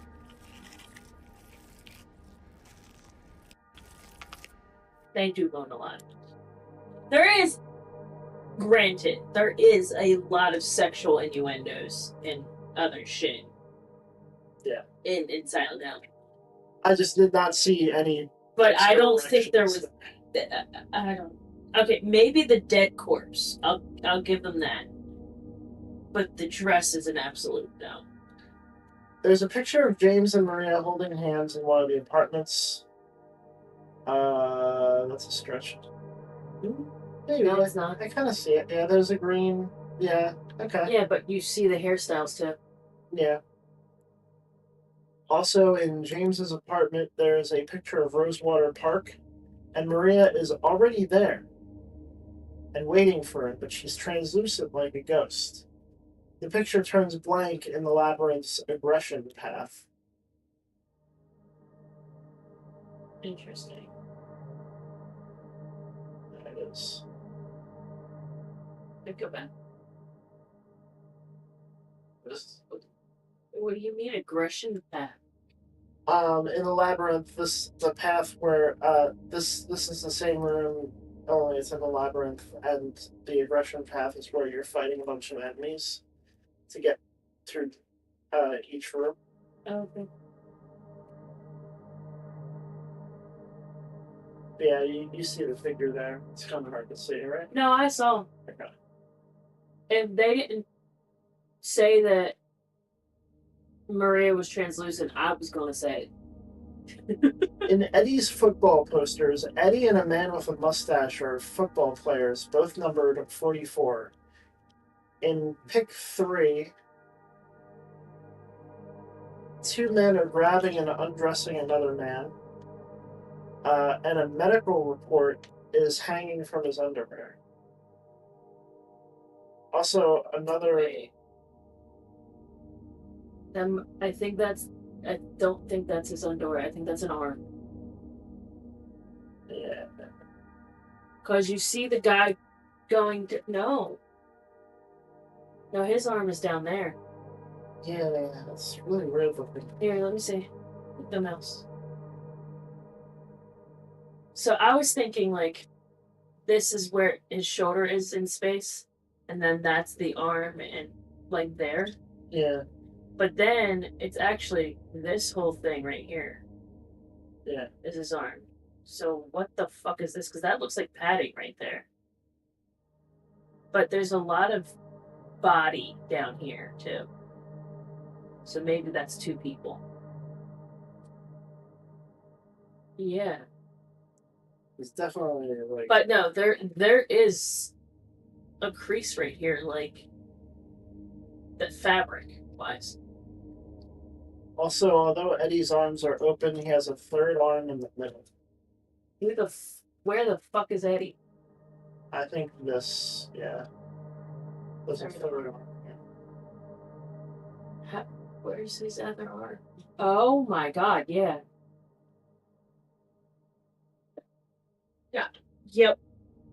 And that's tripping me up. In another picture, Eddie has lines drawn in front of his face that make him look like he's wearing a football helmet.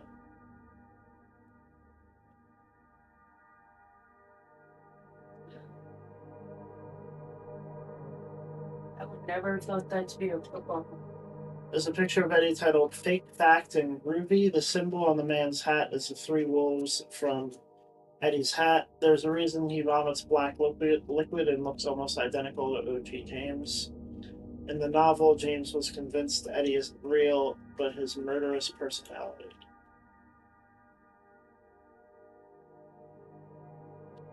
Eddie in the toilet has two animations, idle and answering to James, and he doesn't despawn. The reason the devs locked us out of the toilet might be so we don't see that Eddie is vomiting the same black liquid all the monsters are covered in.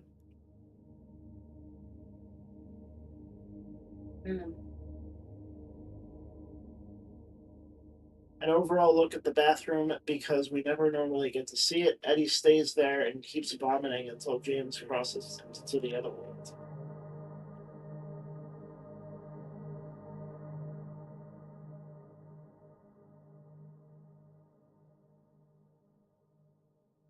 The warden's office key turns into a jail cell key when James uses it. Maybe he thought he saw a different key. We never pick up the cell A4 key, but it's identical to the Block D and Sunrise Wing keys. The warden's key location is a ruined version of Brookhaven, so observation line. Yeah, that's a lot of shit. Yeah, it is, isn't it?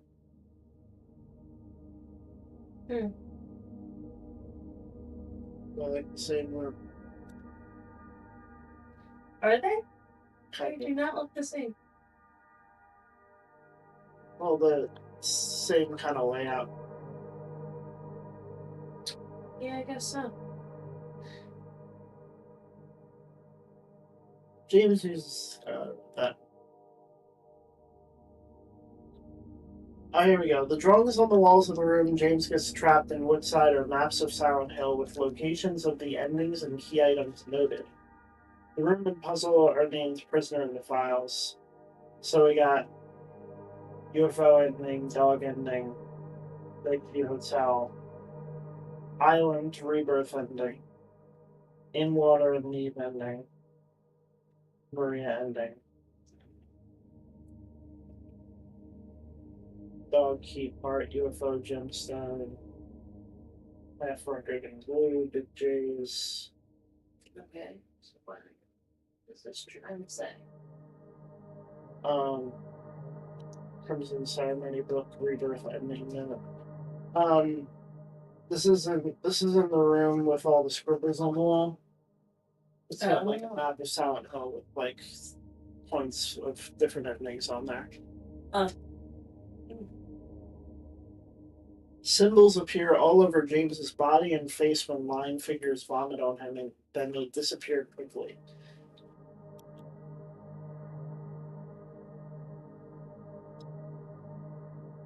Yeah, you can kind of see it there.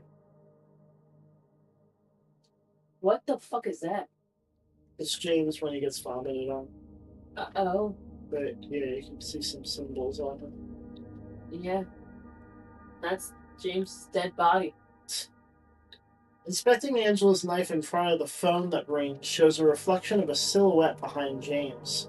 There are faint footsteps that follow James in a loading screen, and I've seen them in some parts of the game too. The silhouette isn't on the knife's specular map.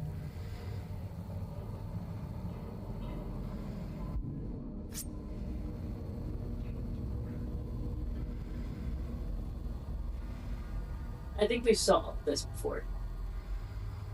But there's a figure.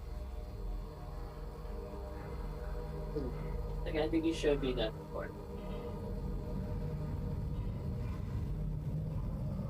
It was a lot better quality. The room in the main menu also has the same footsteps that follow James in the loading screen all over, along with Mary's/Maria's, and their texture map is different from James. To see the silhouette in Angela's knife, first really bump the phone to turn it right down.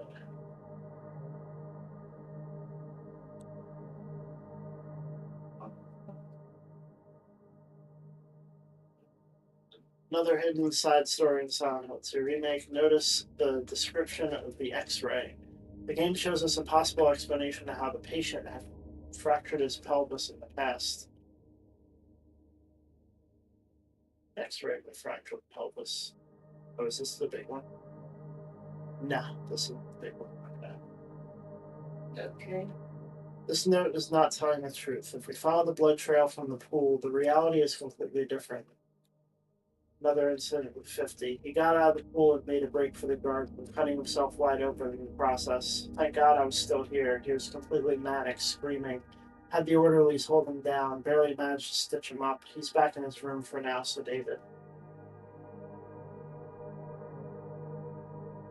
Maybe James suppressed the memory, or he pretends that he's reading something different out of denial, or someone could have lied to the doctor, wrote the note.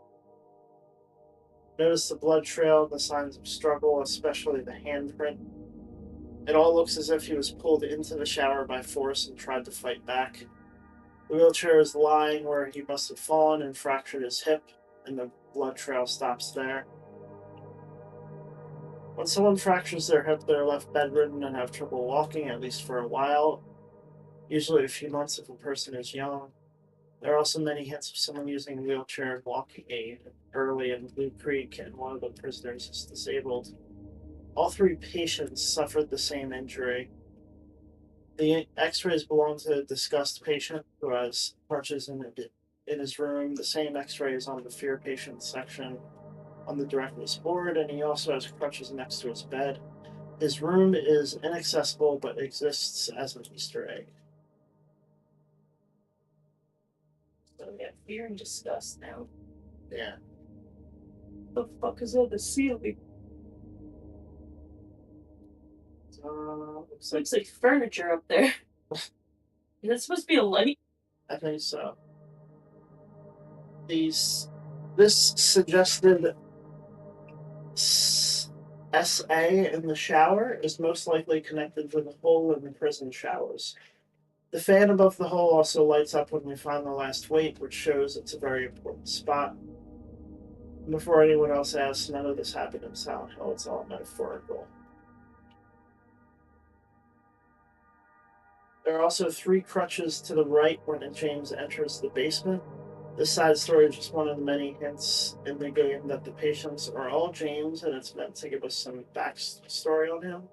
I explain more in my other posts if you haven't read them. patient in the pool who got injured was the aggression patient, so the same thing happened to all three of them. That's very unlikely to happen to 3 patients unless it's an abuse situation. Some Easter eggs from the opening: borderline knight, a scarecrow with a straight jacket. The interior of Eddie's van. Eddie's license plate is a quote from the Bible, Ephesians 4:32. Be kind to one another, tender-hearted, forgiving one another, as God in Christ forgave you. How do they not know it's 43-2? And the Silent Hill Ranch sign from the HD collection is dumped in a pile of trash.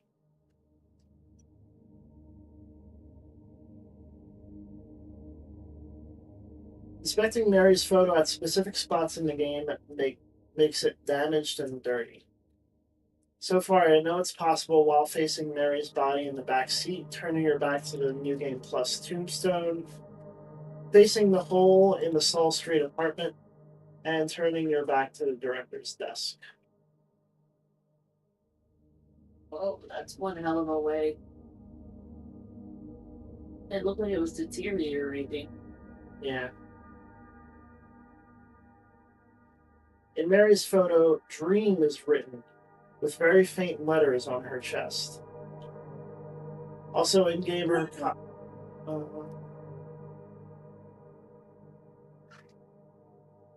zoom in. Oh yeah, you gotta like adjust the image to see it. Oh, okay. Oh, fuck, yeah, I see it. Also in game, her collar is different and her necklace is missing. Oh, because that's Maria.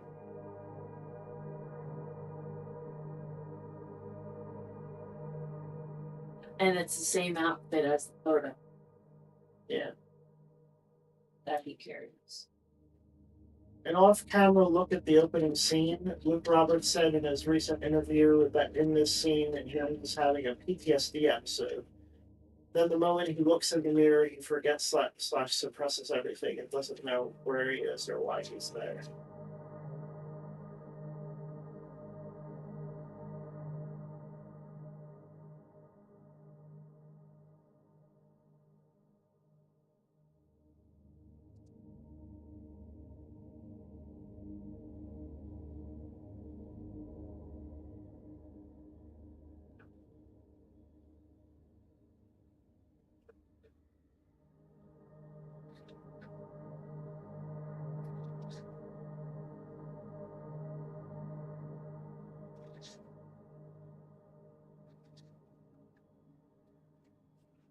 Did you see that?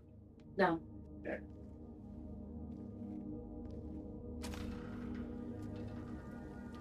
What the fuck? There's a lot of hidden animations in the cutscenes if you move the camera around.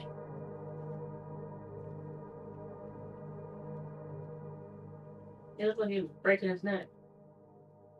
Maria stares at James's portrait in Brookhaven's reception. This triggers the moment James picks up a note about keys missing around the hospital. Where's the portrait of James? It's got the same facial structure as James. He's got a normal human facial structure. Well, yeah, but like the face looks the same as James. Oh. I don't see it. Sorry.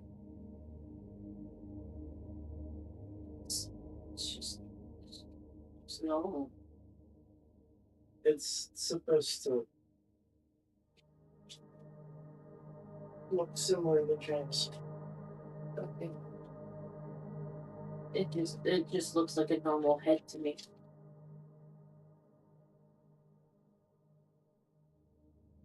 Here's a close-up of the photo they took together.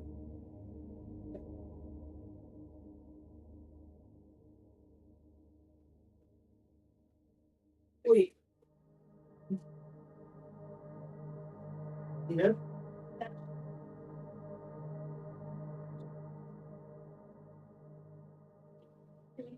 water keeps loading. Okay.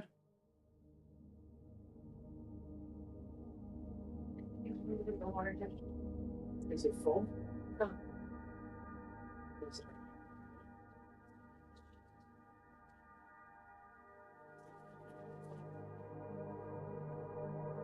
His hands tremble when he interacts with the red squares. Whatever it is that he sees/hears in them terrifies him, and for some reason he has a little bit of a beer belly, which saved him the game.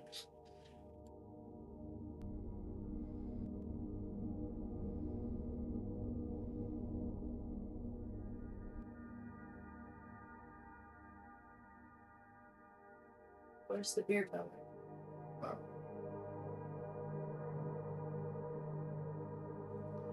I'm honestly thinking that the problem is that they're seeing things that are just made by fabric, acting as fabric.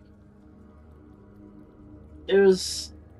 I mean, I could kind of see it. Like No, it was. his shirt is tucked in and it's loose. And beer belly. He's got a slight dad bod. What was that thing? Probably. What the fuck? What was that thing? When I'm in the sassiest man competition, and James Sunderland is my opponent. What was that thing? That's sassy. I like it. I suppose I used the chainsaw. Hi, I got the butt. I had it. I boop it. I boop the butt.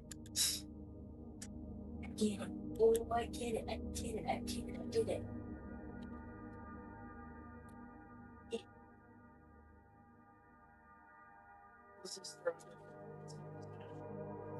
Flesh lip and Mandarin's face symbolize the mouth of Mary verbally abusing James. They were inspired by the mouth of the figure in the center painting of the second version of Triptych 1944 by Francis Bacon. Good.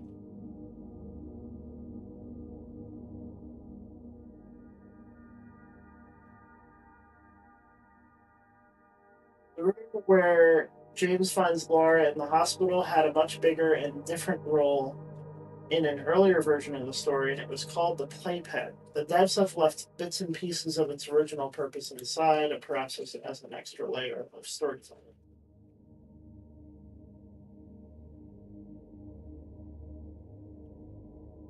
The funnies. This early version, the three patients' reports were completely different, and their stories were mostly the same as the original game's patients, Jack, Joshua, and Joseph. James had to collect pieces of their torn reports and piece them together. Keep in mind that James was called Joseph in an early version of the original game, and at some point the devs also considered calling him Jack. The playpen was specifically about Joseph, and it seems the game was slightly more focused on him than the other two patients. Pieces of Joshua's fear patient report are also lying around the playpen in game, although they were supposed to be found in different areas. In his report, we can see that the director took advantage of Joseph's delusions and further enabled them. He made the playpen as an excuse to spend time alone with Joseph and gifted him a doll, telling Joseph that the doll is his daughter that he never really had. Treatment. On the surface, the patient appears stable.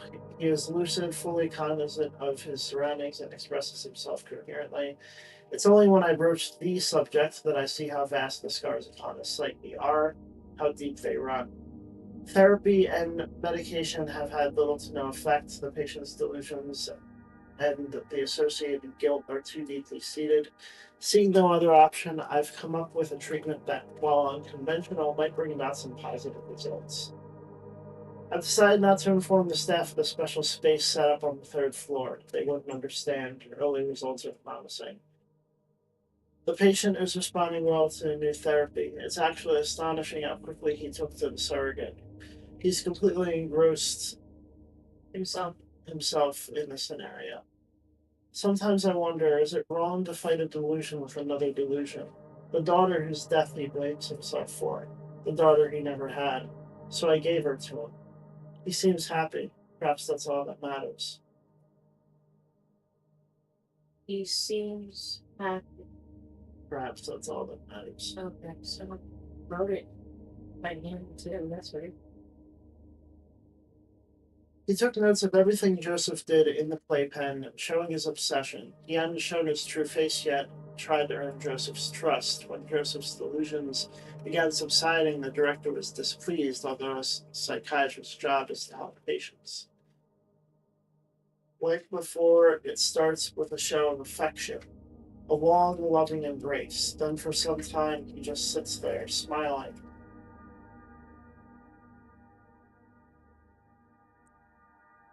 Enjoying her mere presence, or perhaps listening to what he has to say. He starts talking to her, asking about school, about how her day went. Simple, everyday things. He waits patiently, uh,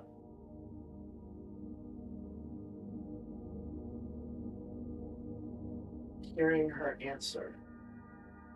Playtime. He engages her in a game of his own invention. The rules are hard to follow. Time for dinner. Gently, with great care, he tries to spoon feed her, making sure to wipe her mouth from time to time. The food dropping to the floor doesn't seem to register. Something changed. Once again, he sits and watches her, but the smile is gone. Just a cold, emotionless stare. I'm worried he.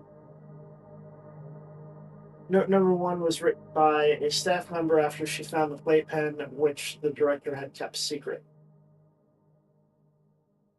Here's the radiograph I found next to the playpen on the third floor. There were also some notes there as if someone was studying the patient's behavior. One of the staff. Like you asked, I had the orderlies bring the patient to his room. Sedation was necessary. As to that thing, I've put it in my locker for now. You can collect it at your convenience. I will explain the radiograph in the next part. Joseph wrote note number two later, after staff had to sedate him, to take the doll from him and get him out of there. She took her. Doesn't matter. I did it again. She's gone. I don't deserve her. There's a lot here. Holy shit. The radiograph mentioned was the dolls, showing that the director really went out of his way to enable Joseph's delusions and keep controlling him. This was the X-ray puzzle before the three patients were changed and the doll's X-rays were replaced with James's own X-rays.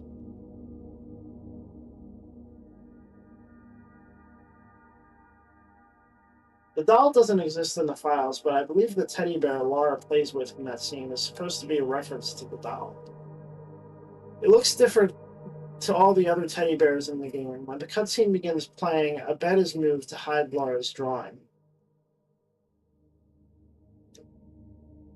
I think this drawing may be a reference to Joseph blaming himself for losing his daughter again. That would explain the drawing of the big bad wolf that watches over the two bunnies just before the cutscene. All of her drawings in the game seem to be telling a story. What I'll say now is just my own theory. In the remake, Laura's hair and eye colors were changed to the exact same as James. And her arms are abnormally long. I believe that's because she was supposed to be Joseph's daughter in at least that early version of the story.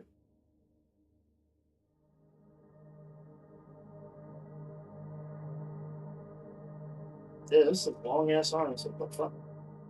What do you mean? Normal size. Right there. Yep. Okay. Look what middle of my thigh. Hers is in the middle of my thigh. Yeah, I suppose. Yeah. No. Unless she's got big motherfucking thighs. In the Bliss ending, something scares James and makes him freeze, and there's someone behind him and they move away when the camera catches them.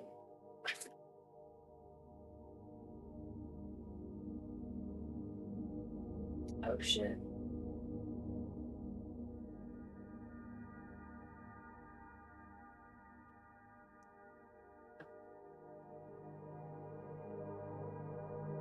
That's the person that was behind James the whole time.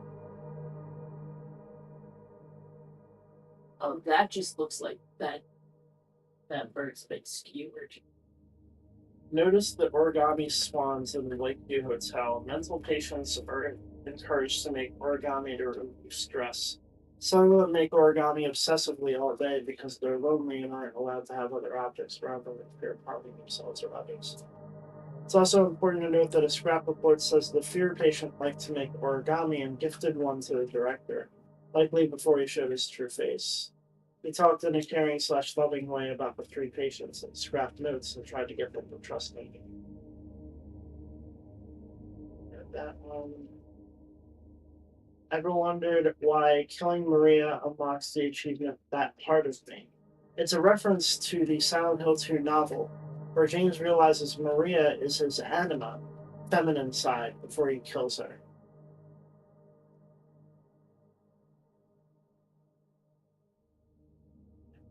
But what was it really? Was it love or hate? Was Maria really acting of her own free will? James hesitated as suspicion began to grow in his mind.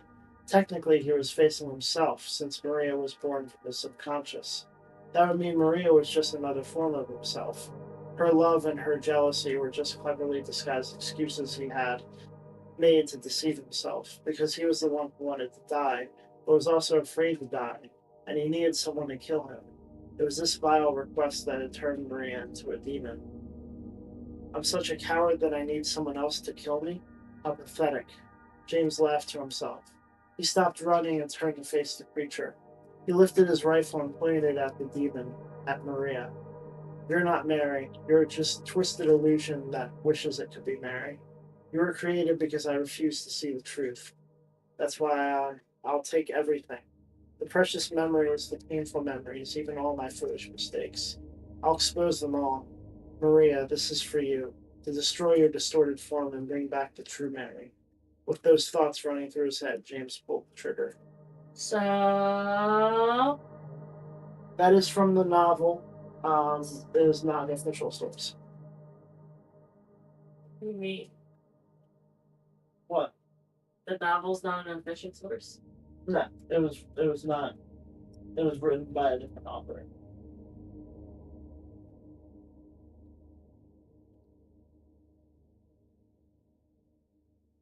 I'm just telling you right now, it's 2 o'clock.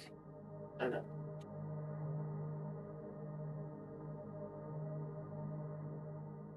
I don't know what it is exactly, but the bloody / rust-stained drapery in the exterior otherworlds feels so classically PS2 horror to me. Like not just Silent Hill, but obscure Fatal Frame Cold Fear, capturing something I've not felt in a long time. In the OG Silent Hill 2, the inspiration for the otherworld was the works by the great famous artists Christo and Jean Claude. If you don't know, please Google their works. That's right, we often got inspiration from outside the game. I guess the hotel setting wasn't well known. Thank you for brushing it up in the remake.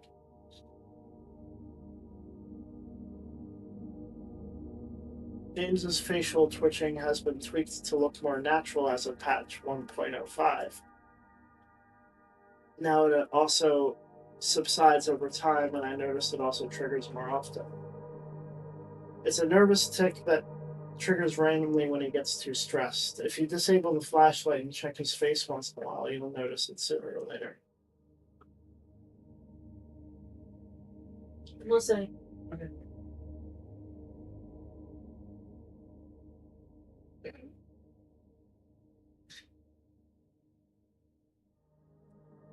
What the fuck?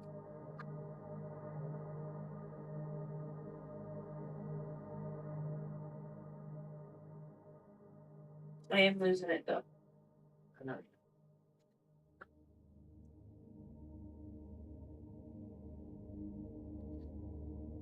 Looks like we're not going to get to a new game tonight,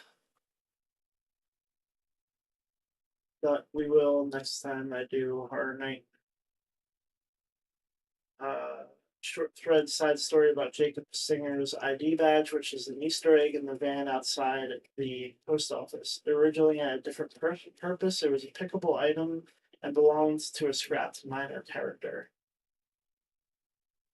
Jacob S. See it in the truck. The badge belonged to the Woodside superintendent, who was named Jacob W., and the broken record was supposed to be reserved for him. His apartment might be 107, where Laura comes out of. One half of the record is on the turntable, the other half is lying on the floor. Reserved for JW.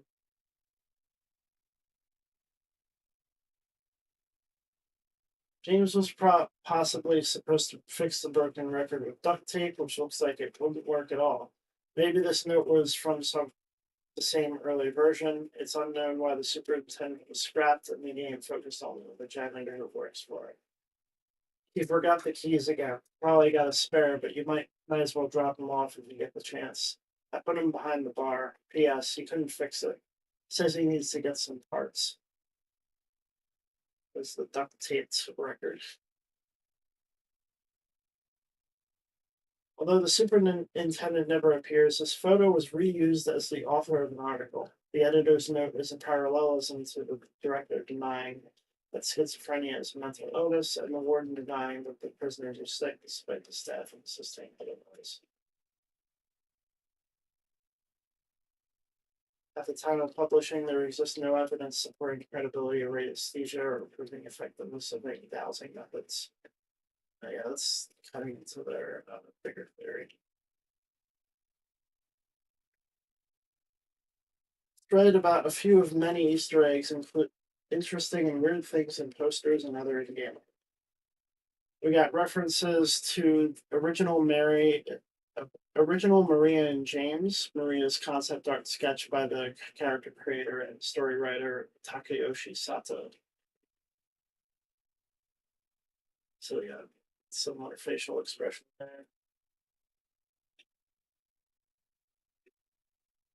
Sorry, I just fell asleep there.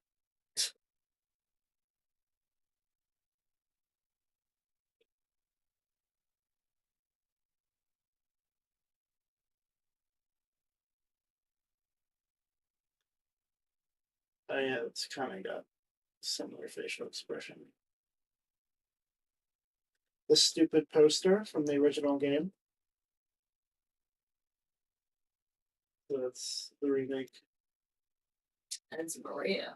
There's no time to be looking at a stupid poster. No, it's Maria. The first three images are named Angela painting in the files. The last image is a painting in James's apartment, which is very similar to Angela's first painting, like a continuation of the same story.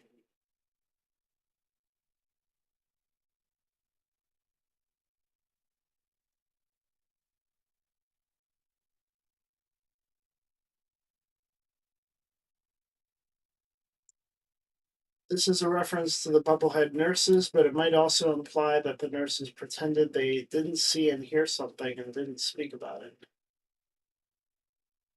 The certificates in the background are a reference to the 9 red squares. Why is a poster of a buff guy there? Oh yeah, we got the 9 squares. The travel agency has a poster of a lighthouse that James has in a painting in his apartment.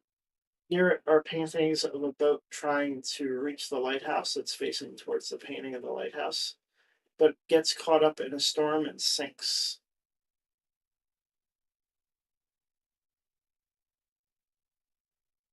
In pick 1, the woman's expression is upset. She's clenching her fist and holding a weapon. The hands in pick 2 are thick with poorly applied nail polish, like that person isn't used to it. And they're wearing a hospital bracelet saying man.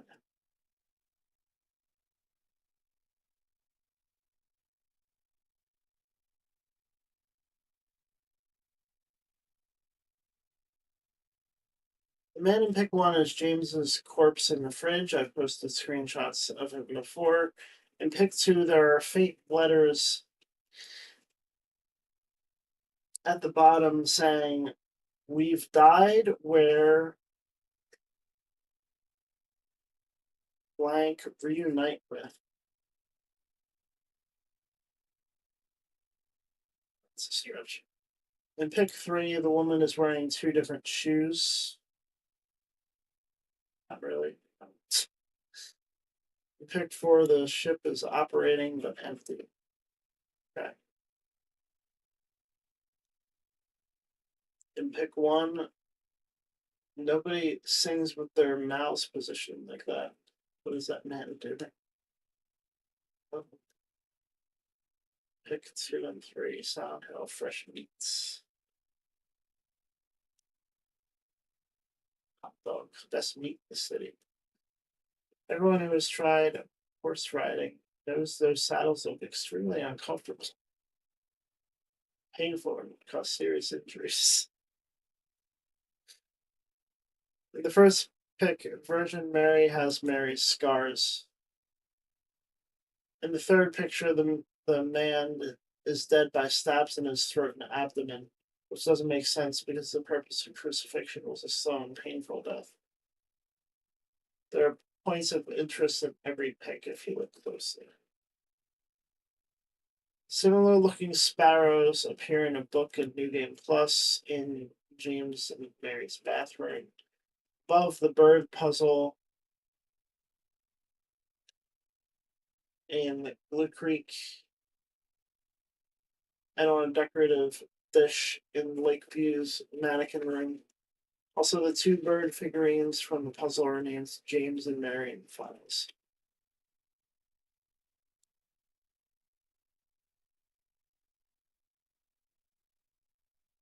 Getting my PS5 turned off.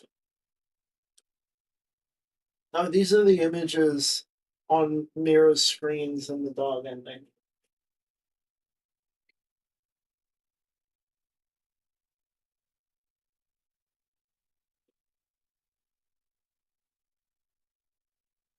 Nice.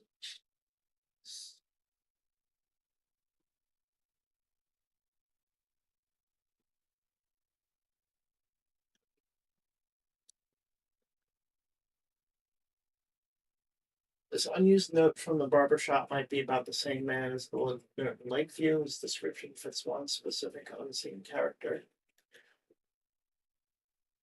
Who's the guy from yesterday evening? I think he came in around 5. Looks like he hasn't seen a barber in years. Guess some people just don't care at all. Wonder what made him change his mind. Thought I'd recognize him after a shave and a cut. Well, he did look like a different man, but still not quite familiar. Seeing him all tidy as he left made me feel like we really make wonders in here, you know? Who was that anyway? And you'd think you know everyone working in a place like this. Remember that strange book you found earlier? Some very odd looking man came in a few hours back, claimed it belonged to him. Honestly, I didn't feel like arguing. I wanted to be through with him as soon as I could, so I gave it to him. I'm not sure how he even knew it was here. I don't think he was ever a guest here. I would have remembered. Can't get it out of my head.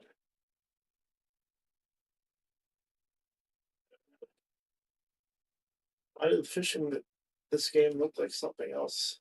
Fisherman's photo specifically stays in the bar after James watches the videotape, and all of their decorations disappear. Oh my god. That's a penis.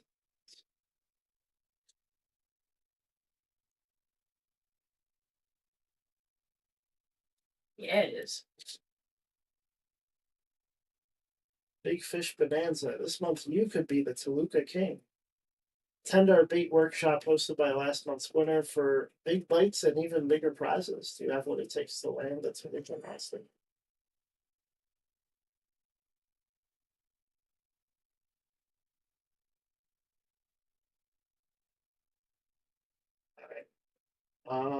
So let me pull up my saved posts on Facebook real quick. I got a couple interesting ones there. I'm going to end the stream with the big theory. Might not be the best thing to end it on, but um,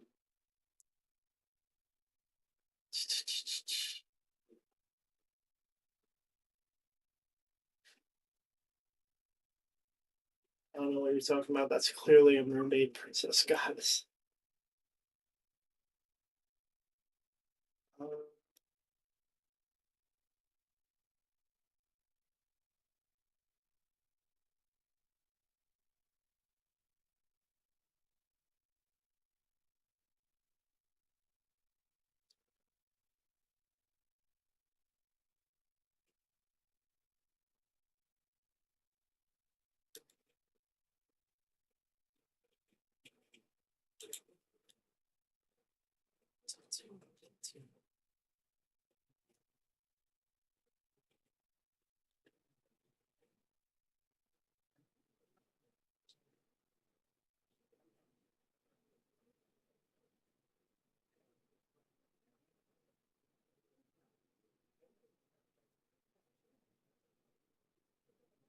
Saved a bunch of posts on here.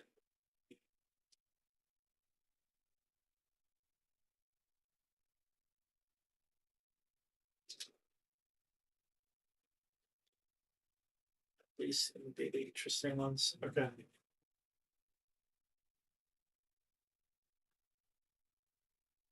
Um,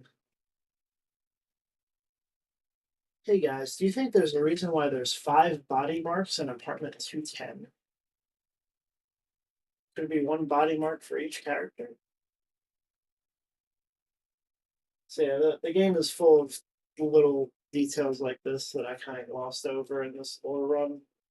I never saw this, and even in the first playthrough when I was looking at everything, it's crazy.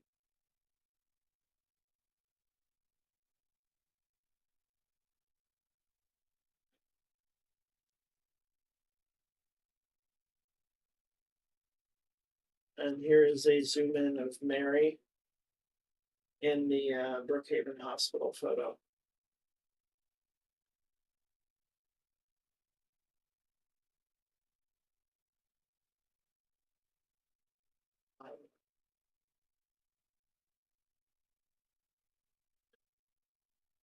It's just a bunch of photos. In the hospital basement, in the laundry room, inside a bucket, there's a pillow and a pillowcase. And the pillowcase has the same flowers as the blanket covering Mary in the back seat. The second picture is a 9, by the way. I googled for the blanket. Of all things, it's a freaking pillow. One important thing that was mentioned in a separate thread is that the flowers on the blanket in the back seat are forget-me-nots. So basically, this pillow might as well have been an entire memo telling James, don't forget what you did. Don't forget what's in your back seat. To top it off, in the same laundry room, you find the memos on the third picture, which continues this theme of detergent and bleach, not cleaning the sheets or making them any whiter. You can't wash clean what you did, James. Don't forget what's in your back seat under the sheet. Don't forget the pillow either. The apartment where you meet Angela in the Blue Creek apartments, see the captions for each picture. Considering later you find out Angela's closet used to be her safe hiding space, this half open closet in the mirror room makes me feel sad, especially when you see the mess lying right outside it. A family picture book and pieces of paper and cloth lying around. Notice the book and the edges of the cloth are not so much dirty but burned. For me, it's always like this. Like Angela's digging around in this otherworld closet, throwing things all over the floor, looking for her safe place. Angela and her mama on one side, her dad and brother on the other side.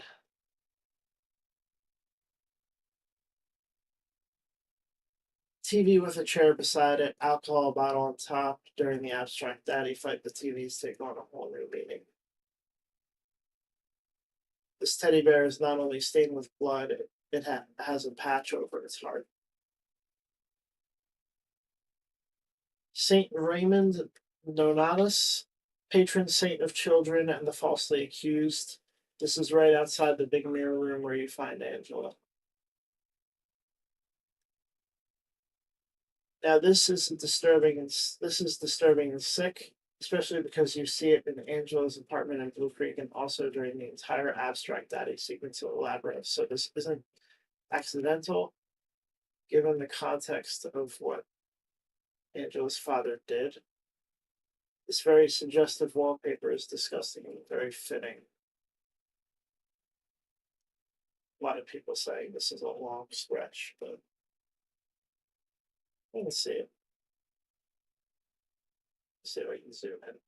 Oh wait, you can zoom in here. When did Facebook get this feature? What the fuck? I can see it, especially since it is in the Angela section. A little bit of a stretch.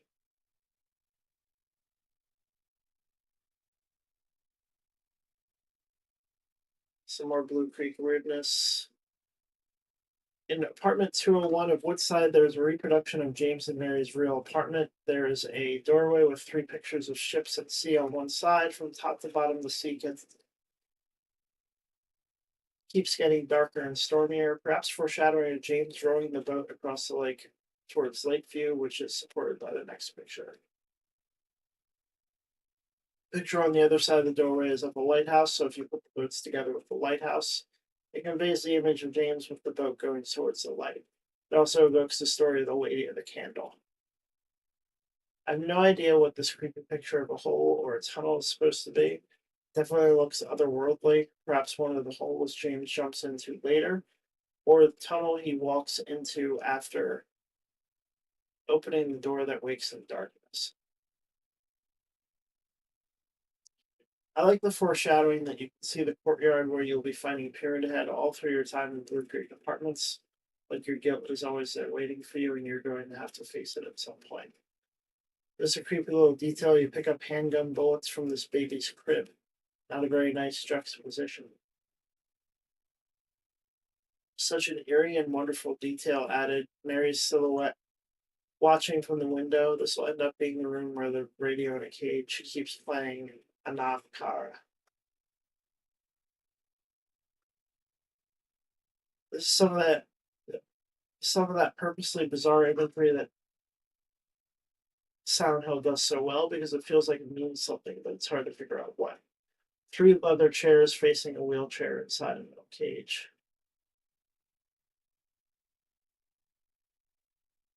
This book's title is The New Damnation. Seems fitting to the overall story. On this table, you find a key to apartment 306, which will lead you to the apartment full of mirrors. I made a video of a few days back. I like the foreshadowing that there are mirrors at the table, as if telling you that what you'll find in that apartment.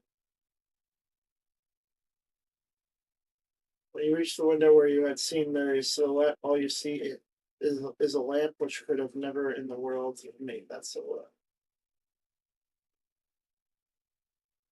I have no idea what the hell is in this picture, but I find it very unnerving if anyone knows what this is.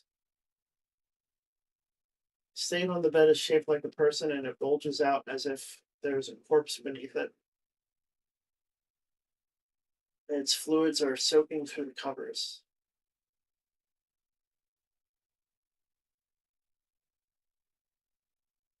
One more thing here from Facebook. I knew as soon as I saw the symbol like a pinch in my memory, a shiver.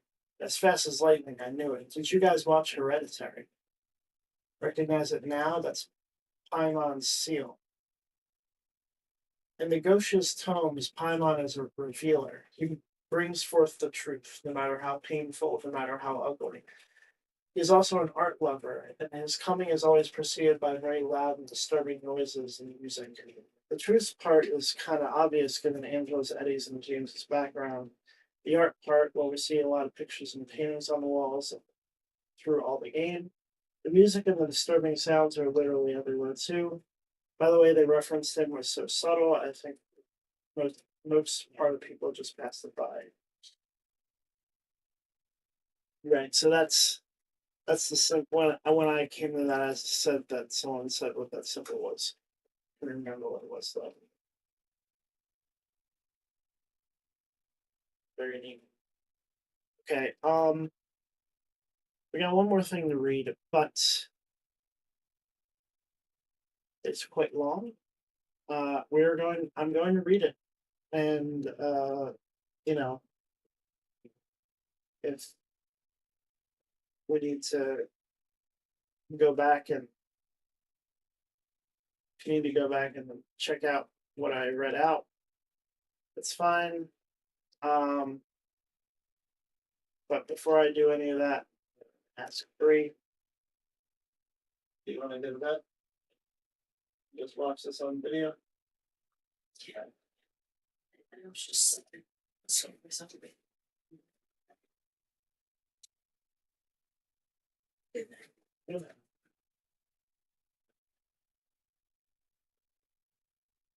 I will, by all means, make this the last stream for Silent Hill. Um, like I said before, uh, we're not. This Saturday is the start of Evil East Week 1. So the next spooky game stream, I don't know when that's going to be because this Friday is the 7th. I don't know if Kylie is going to be free. We'll have to figure that out. But I mean, we have Children of Morta lined up if she isn't. Um, yeah, so Frog Fractions in 2 weeks, I guess. But anyway, um, let's get into this big theory that this person had. My mutual on Twitter. Um, it's a lot. It is a lot. It is the exemplification, if there ever was one, of how far Silent Hill fans go with their theories. Um, I mean, no insult to this person at all. It's some of it is a lot. What?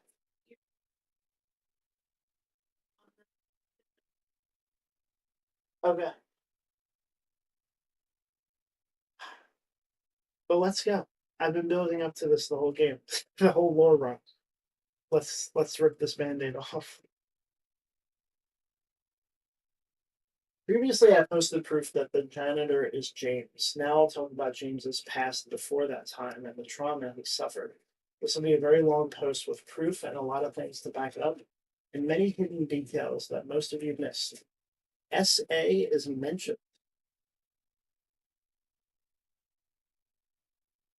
Take a drink.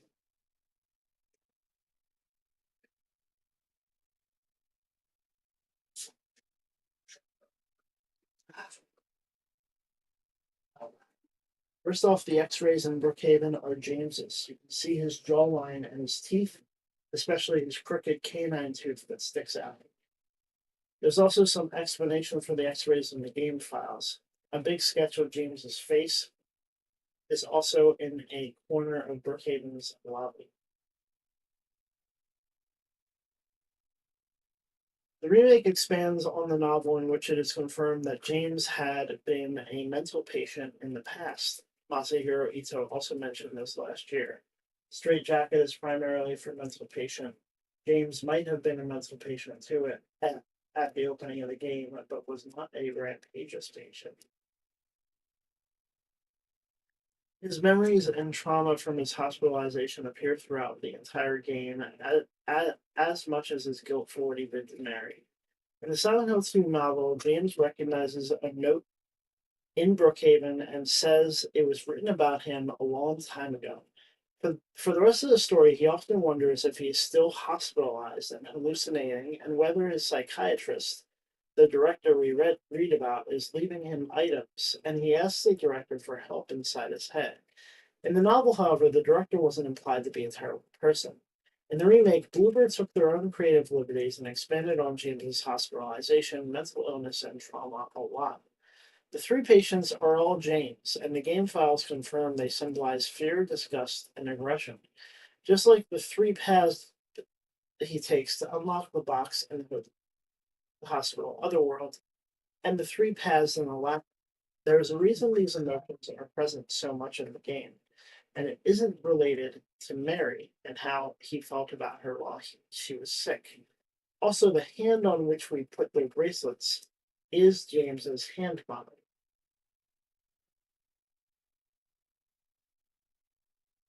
Note this tombstone that only appears in New Game Plus. This quote is from the movie Tenebrae, in which the protagonist becomes a murderer after after enduring violent sexual humiliation. And the symbols above are the aggression patient and the aggression path in the labyrinth. There was only one answer to the fury that tortured him. and so he committed his first act of murder. He had broken the most rooted taboo and found not guilt, not anxiety or fear, but freedom. Any humiliation which stood in his way could be swept aside by the simple act of annihilation, murder. The exact reason James was hospitalized is unknown. Note number one is the only clue, and it doesn't say much. This case bears a disturbing similarity to a situation that took place in the facility a few years back. The patient was admitted on a court order, but with the consent of his remaining family. His condition appeared to be improving for the first few weeks. The administered medications paired with individual sessions with a psychologist and art therapy alleviated his abolition, anhedonia, and social withdrawal. There was no reason for concern. They didn't even know anything was wrong until the night guard reported one of his keys was missing. When they found him, it was already too late.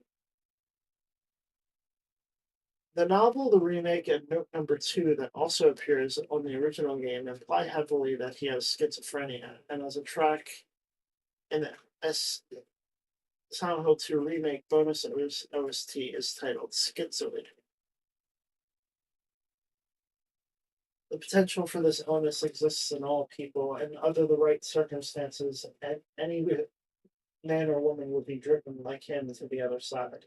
The other side perhaps may not be the best way to phrase it. After all, there is no wall between here and there. It lies on the borders where reality and unreality intersect. It is a place both close and distant. Some say it is even an illness. I cannot agree with them. I'm a doctor, not a philosopher, or even a psychiatrist, unlike the director. But sometimes I have to ask myself this question. It's true that to us his imaginings are nothing but the inventions of a busy mind. But to him, there simply is no other reality. Furthermore, he is happy there. So why, I ask myself, why in the name of healing him must we drag him painfully into the world of our own reality? In this unused note by an employee, the director began acting strange and became obsessed with James after he arrived. The fact they tried to erase the phrases he has become obsessed and I'm afraid that implies he had a history of abuse and the staff was afraid of him.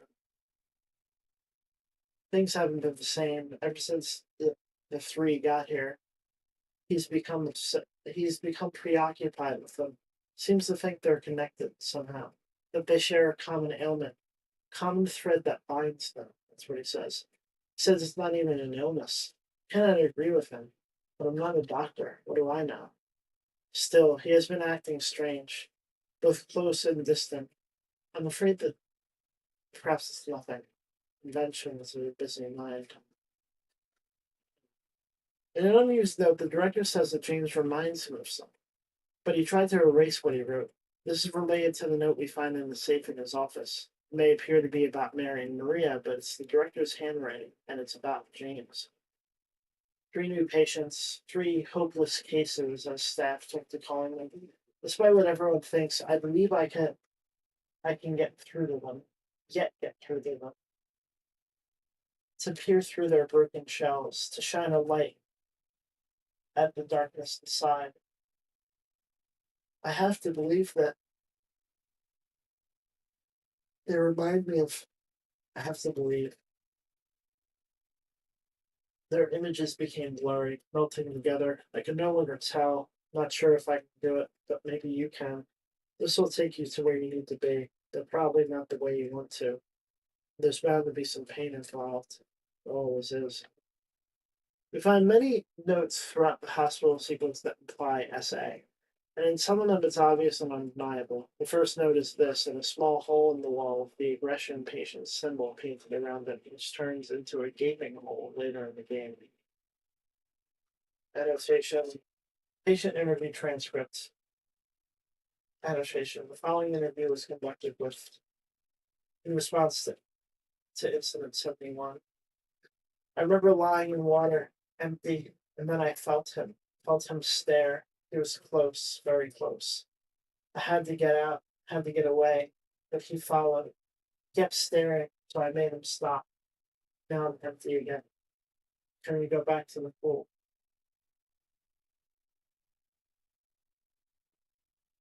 Patient 50, sudden outbursts of aggression, visual and auditory hallucinations. Current therapy is considered effective, unprovoked outbursts decline, social interaction is improved. What did I miss?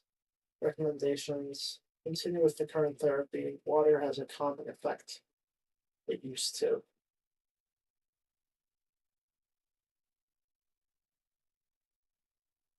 Another hole with the eye painted around it is later found in the pool wall. I forgot to screenshot where this essay attempt took place.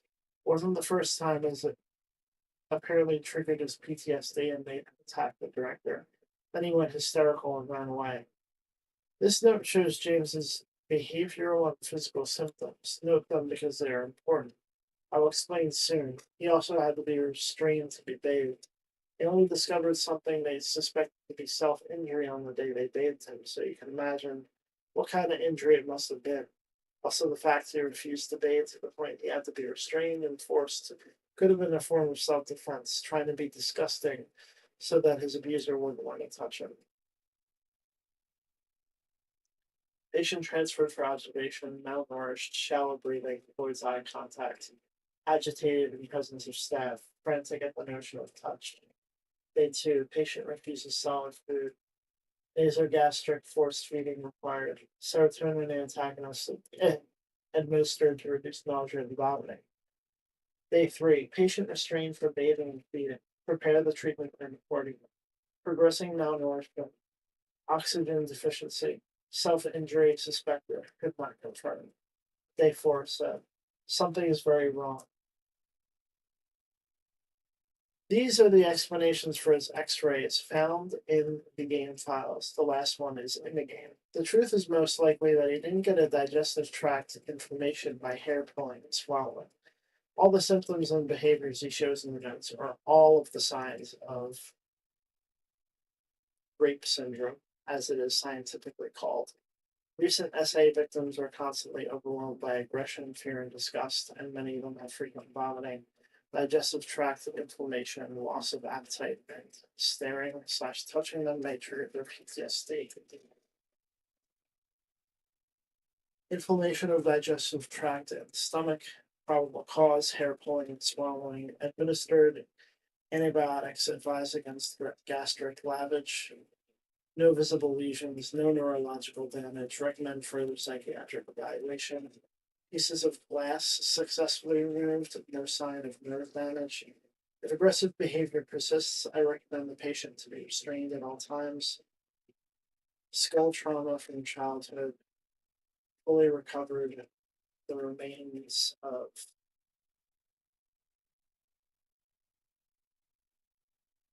the girl in this note is the fear patient. They brought in the girl today. Poor thing hasn't said a word. She just sits there, head in her hands, sobbing and quivering. I moved her to the corner bed. Seems to have calmed her down a bit. She even smiled at me, I think. And we can see the mental state he was at when he got moved to room L1F to be monitored closely as per the report in the previous post.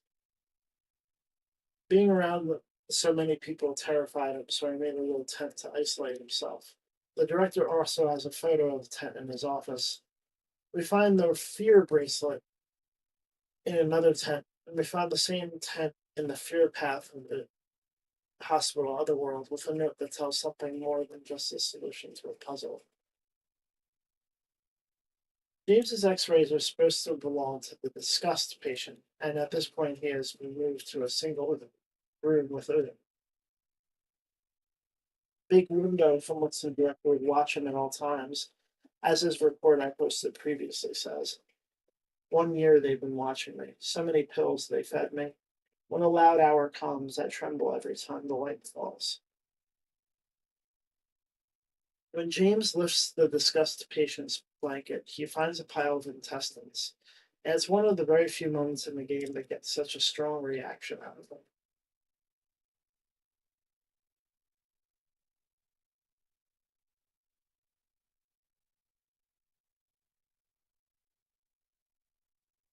The note on the rooftop is changed in the remake to show that James was determined to do something he had been planning. According to later notes, both in the hospital and prison, which is a continuation of the same story, James stole the night guard's keys.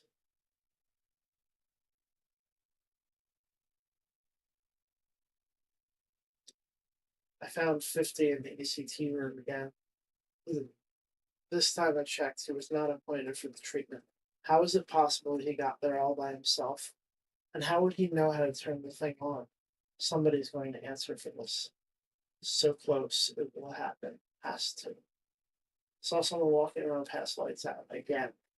Check one of you that was. Do I need to remind you that you must never leave your post without prior clearance? Next time I catch you, I'm reporting you to the warden. Catch me if you can.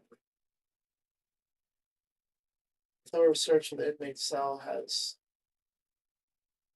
confirmed my worst suspicions. This place is a powder keg, and the armory key would have been the spark to set it off.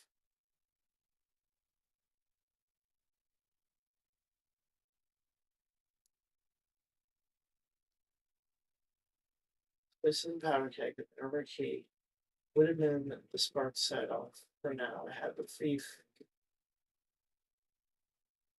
transferred the cell block D. I can't hold him there forever, but if he is to rejoin the other inmates, someone needs to make sure he never steals again.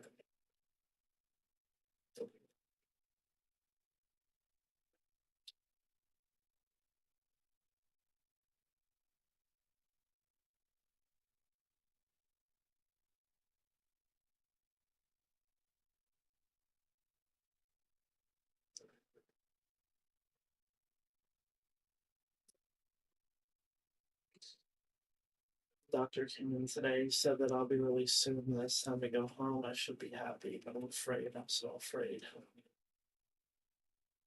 James stole the night guard's keys and planned to kill the director. It's told in various ways, literally and metaphorically. He was caught a couple of times. The last note of my previous post is unused and talks about the prisoner who hid the shiv in the isolation cell, the final version of the game. And according to the game files, the thief in that note is also the same prisoner who wrote this note on the floor of his cell. It's not about taking objects, it's a metaphor for non-consensual sex. Notice the hole in the middle, which also pulsates in the game. It is bad to take when they own. They said they own. The other can't take. Well, one does own, but I cannot own. Should the warden take? No, he shouldn't own. I will own again. I will take.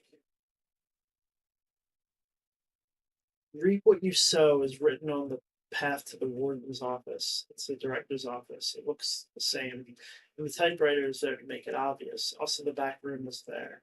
James's obsession with getting revenge is the main focus in this part of the game. He locked himself in, took the key. None of the CO's got a spare, but I know there is one. He's going nuts over the disease. See if the head nurse doesn't have it. Thinks he's safe up there. He'll get what's coming. Most SA victims have obsessive thoughts about revenge, usually as a means to cope with their shame and self-blame.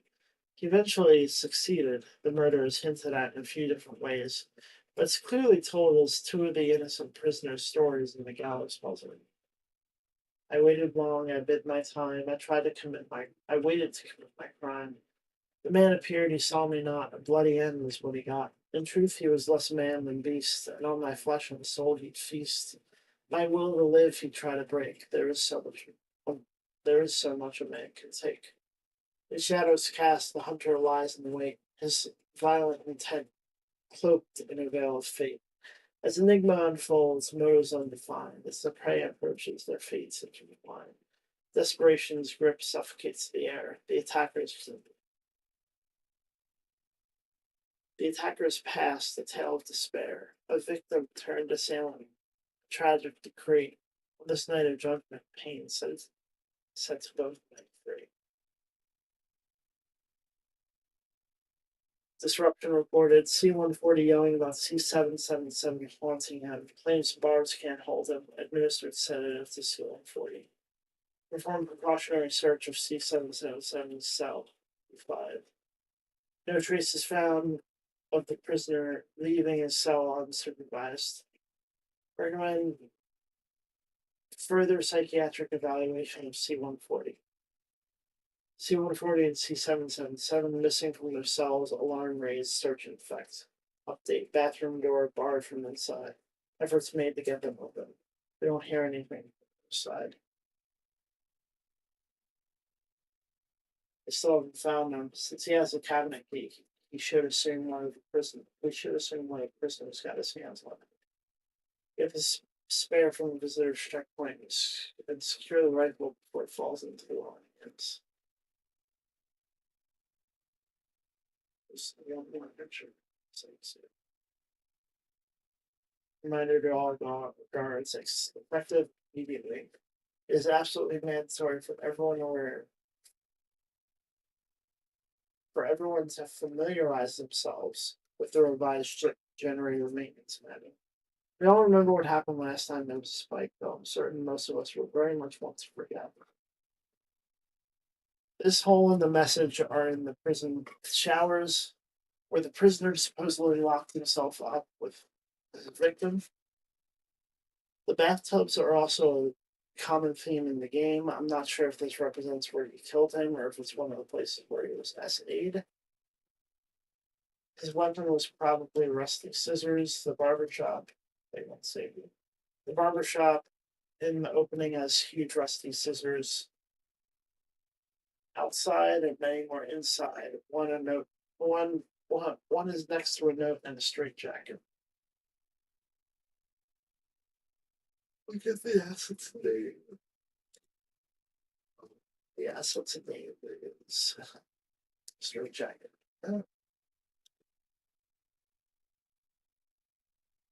That would also explain why Pyramid Head's weapon is half scissors. I saw him again, or at least I think so. He says he didn't, but I don't know anymore. I'm tired. Can't find it. Doesn't matter. That scraping noise again. After that, from the notes, it seems James was locked up in an isolation cell. If a person is proven to be too severely mentally ill, they can evade prison and instead get treatment in a high security facility.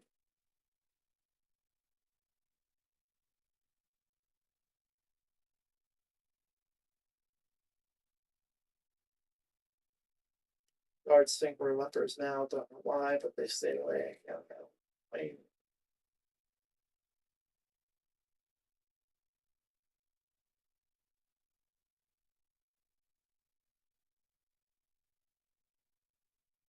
Cells to be cleaned up by Tuesday. Make sure you get the comments to do it by that. Previous tenant has been moved to death row or to further work in order. Guards are to keep their distance from the prisoners at all times. Any attempts of approaching the guards by the prisoners are to be met with immediate disciplinary action. Prisoners are to be confined to their cells until further notice.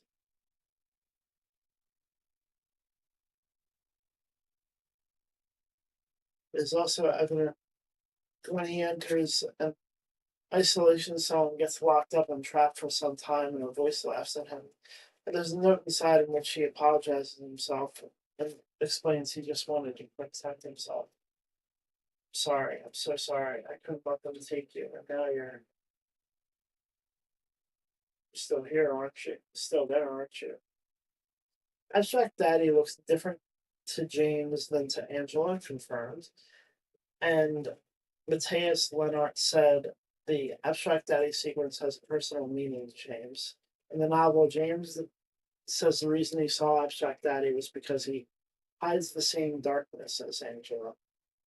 Abstract Daddy has James's limbs.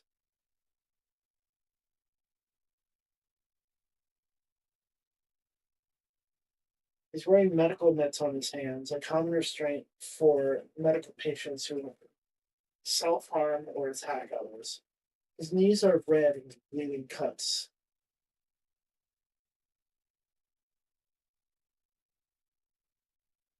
Sorry. He's wearing medical mitts on his hands, a common restraint for mental patients who self-harm or attack others. His knees are red with bleeding cuts, signs of struggle, and he has the same feet as James's corpse in the fridge. Oh my god. Nothing could have prepared me for how long this story is. Jesus. Burying the corpses in the morgue have different feet types. So it was intentional. Looking at his anatomy, it has to be the victim's limbs, not the assaulters. Also, the voice on the TVs is the director's. May simply be the same actor, it could be intentional.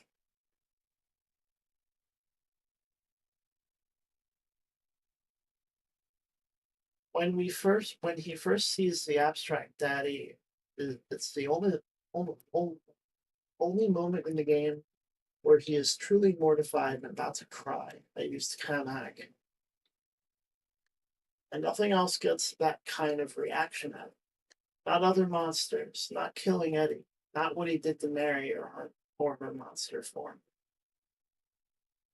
The only other time when James is upset is Pyramid Head's first encounter. Ito said that what Pyramid Head did was not rape, but it was meant to look sexual. James maybe believed it's SA, and he looked terrified.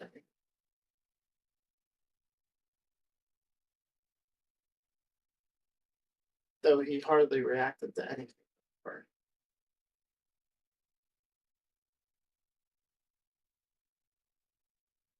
When Pyramid Head approaches him, his eye sockets turn red. He's obviously trying not to cry.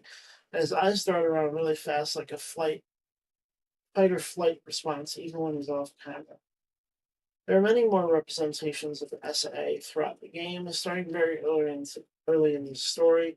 In the apartment in Saul Street, which was James's semi-predisposed, we find the first hole in the wall.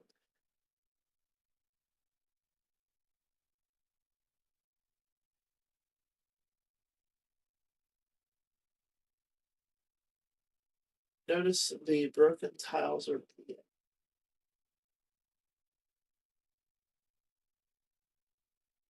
Room right next to the hole with the bad smell and the black substance it leaves on James's hand shows that he was still struggling with his trauma and with substance abuse at that point in his life, after he had been released and had met Mary. The holes in the remake don't represent James's lust, but his trauma. They all look disgusting and violated, and James shows discomfort and disgust when he interacts with them. Interacting with a hole and then leaving him idle with his hand near the hole makes his face twitch.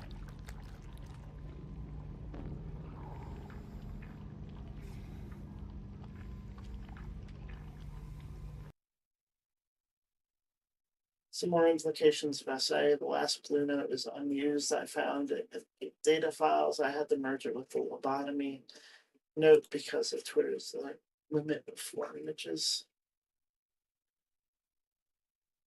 He's there again, looking, staring. He says he'll drag me there. I don't want to. I won't let him take me. Why won't they help? Why do they keep me in here with them?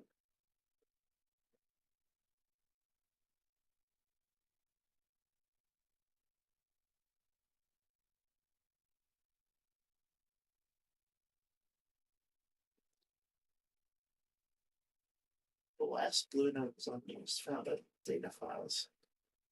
Well, how we danced, arms flowing, our bodies in perfect circle. Music played, but in any dance there comes a time one must take the lead, and the music got louder, louder, pounding, piercing, silence. Blue, lovely, lovely blue. No speak, no move, no way, no move. Wet and quiet, quiet, wet. You speak, no laugh. You speak. No speak, no laugh. No speak, no move, no way, no quiet. No key, no key, no stare, no key, no stare, no key, stare, no, no. Need place, my place, wet, calm, voice, my place, not my bed, downstairs.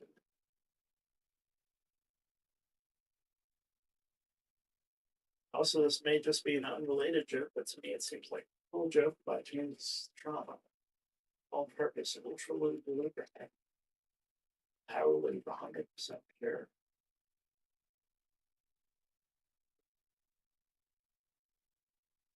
Well, okay. I just realized I forgot to add these notes in post 13 and 18.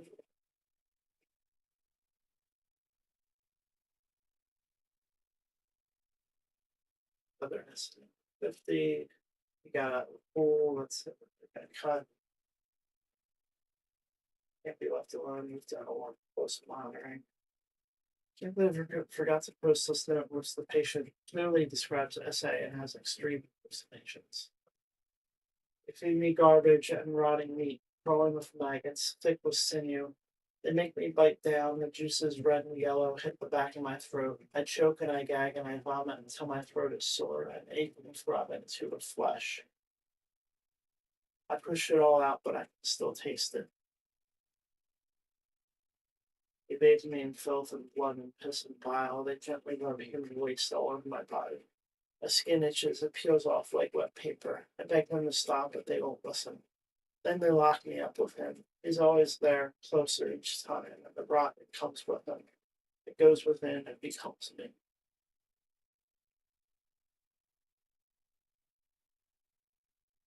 Alright. So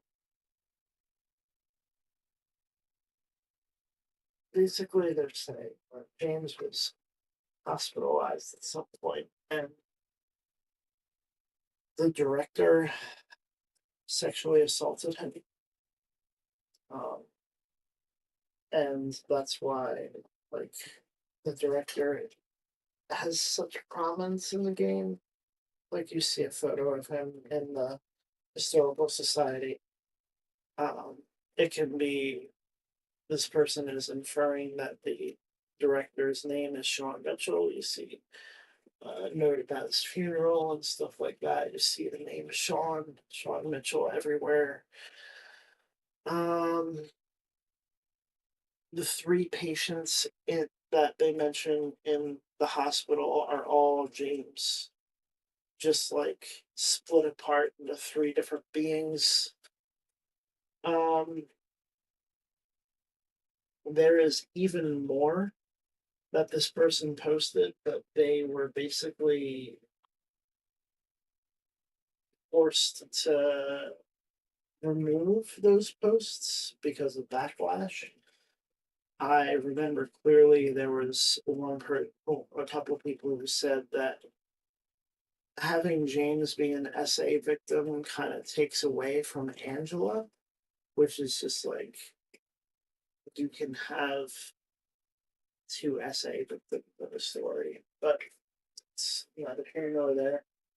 There was another long thread that is just gone, um, unfortunately, or some people would say fortunately.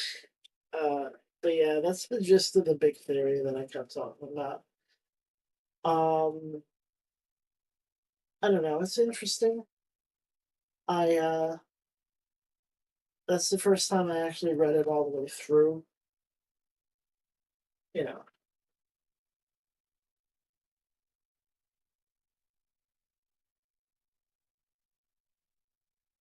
in the way of the door scene, Maria's face is manipulated to look more masculine, and her head becomes a bit too big for her body.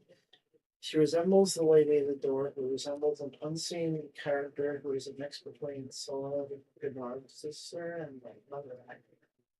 Let's say the other actors.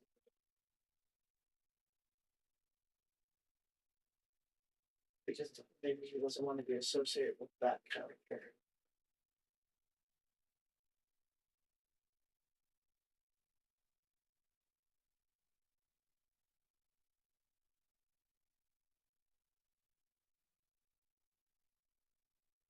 Just windows in Brookhaven don't show Southvale but an isolated area by a lake similar to Luca Prison.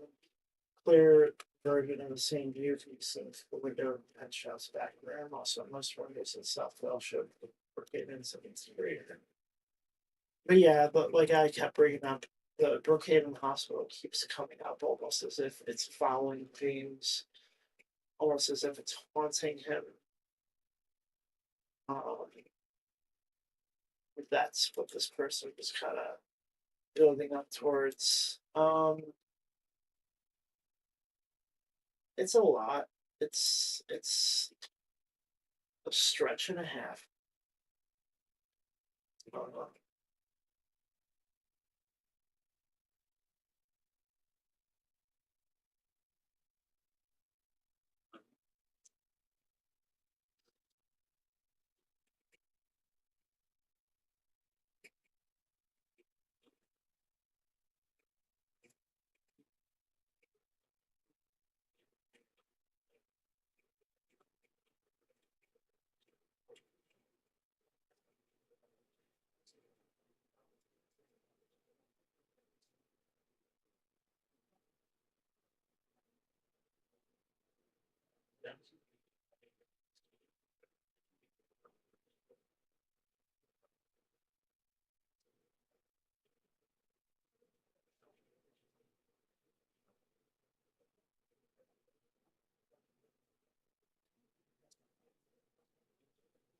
James finds the Cinderella figurines, try not to cry because she looks like Mary. Jerry drops her, she cries, and her face becomes distorted. Goes back to normal, and with the android fight.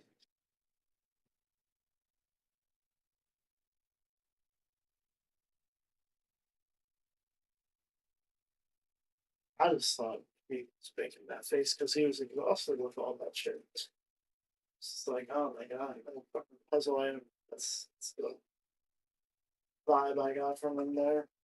The director's office manual save shows Maria's whiskey glasses on the table. This is noticeable only by loading the save from the main menu. Below is a thread about possible hints. The director used to give his patients spiked whiskey, which may be related to this picture. The environment possibly explains the recording of the director's creepy laugh. In his normal office, there's a pair of pants on the couch next to a bottle of whiskey. In Heaven's Light, there are implications of spiked drinks. What is implied here continues in the other worlds. You have the pants and drinks. Oh man. In his other world office, there are several piles of clothes and most of them are pants. Pick one. This is just four pairs of pants without any explanation. His tissue box stand it turns into something else.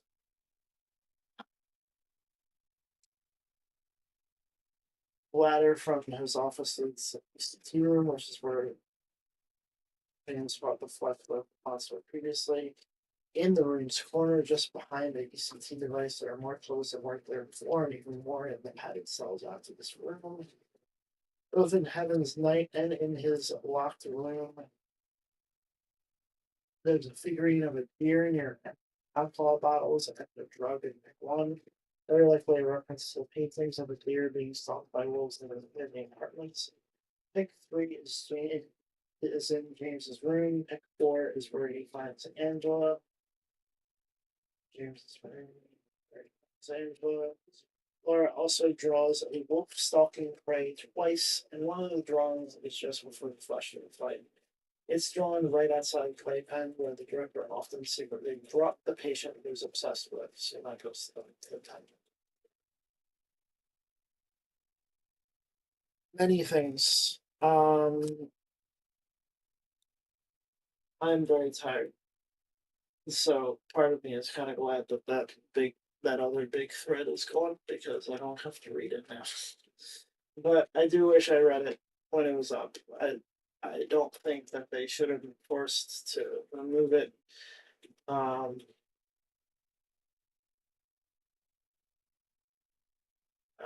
like certainly they're stretching. I don't think they're like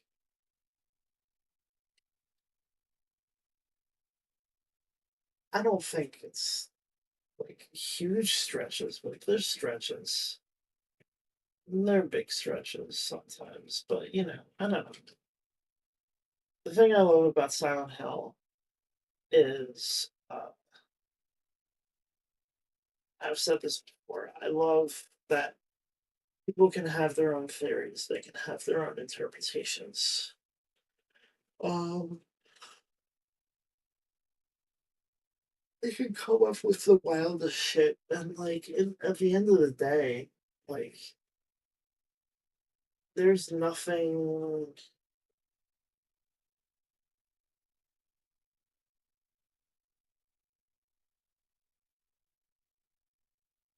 I don't know. It's the bottom line. This remake is good. This remake is beyond all my expectations. They put a lot into it that I never would have expected. And I'm glad that we have things like this, like people just digging through finding shit like this. It's just, I hope she keeps posting shit like this. I want to see more. I want to see what else there is in this game. And I'm excited. Oh, yeah. The boiler in Brookhaven has a website written on it. If you go to the website,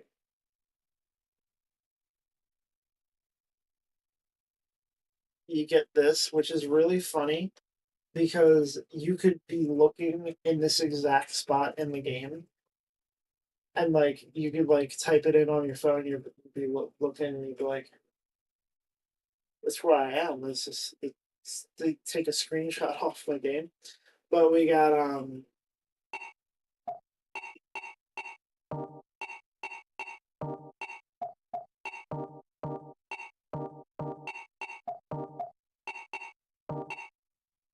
like even dog makes noises from the original game of like cursor selecting things. Just so fun. What a crazy game. What a crazy remake. What a crazy world we live in where this remake exists. I am. They're talking about remaking Silent Hill 3 and Silent Hill 1, but not in that order. But no, I'm sorry, in that order. Which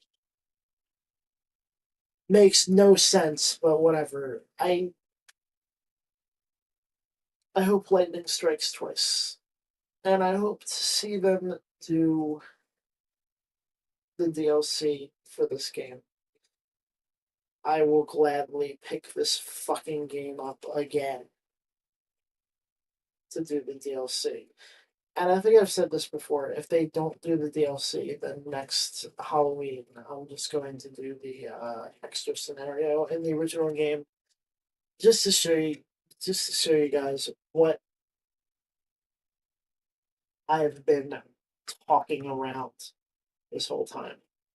The little tiny tidbit of information that it shows. But anyway, we're done. I'm done. Uh, Tomorrow is Dragon Guard, also known as Drakengard. Thursday is Sonic. Friday is either Baldur's Gate or Children of Morta, I guess. And Saturday is Final Fantasy Tactics Advance for a week straight. There'll be a couple days where I don't play in that week, but when I play, I'm going to be playing for more than 4 hours at the least. Let's not talk about the most.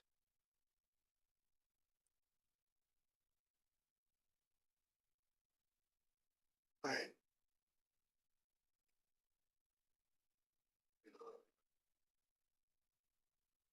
No,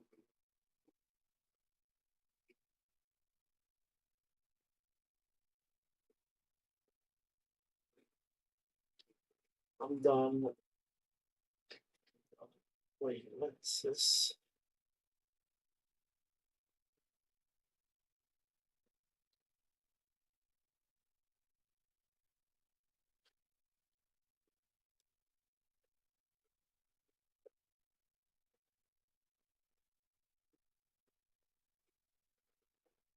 I'm not. I'm gonna read this, but I'm not gonna read it on stream. I've done enough here. I've done my job. Let's just say.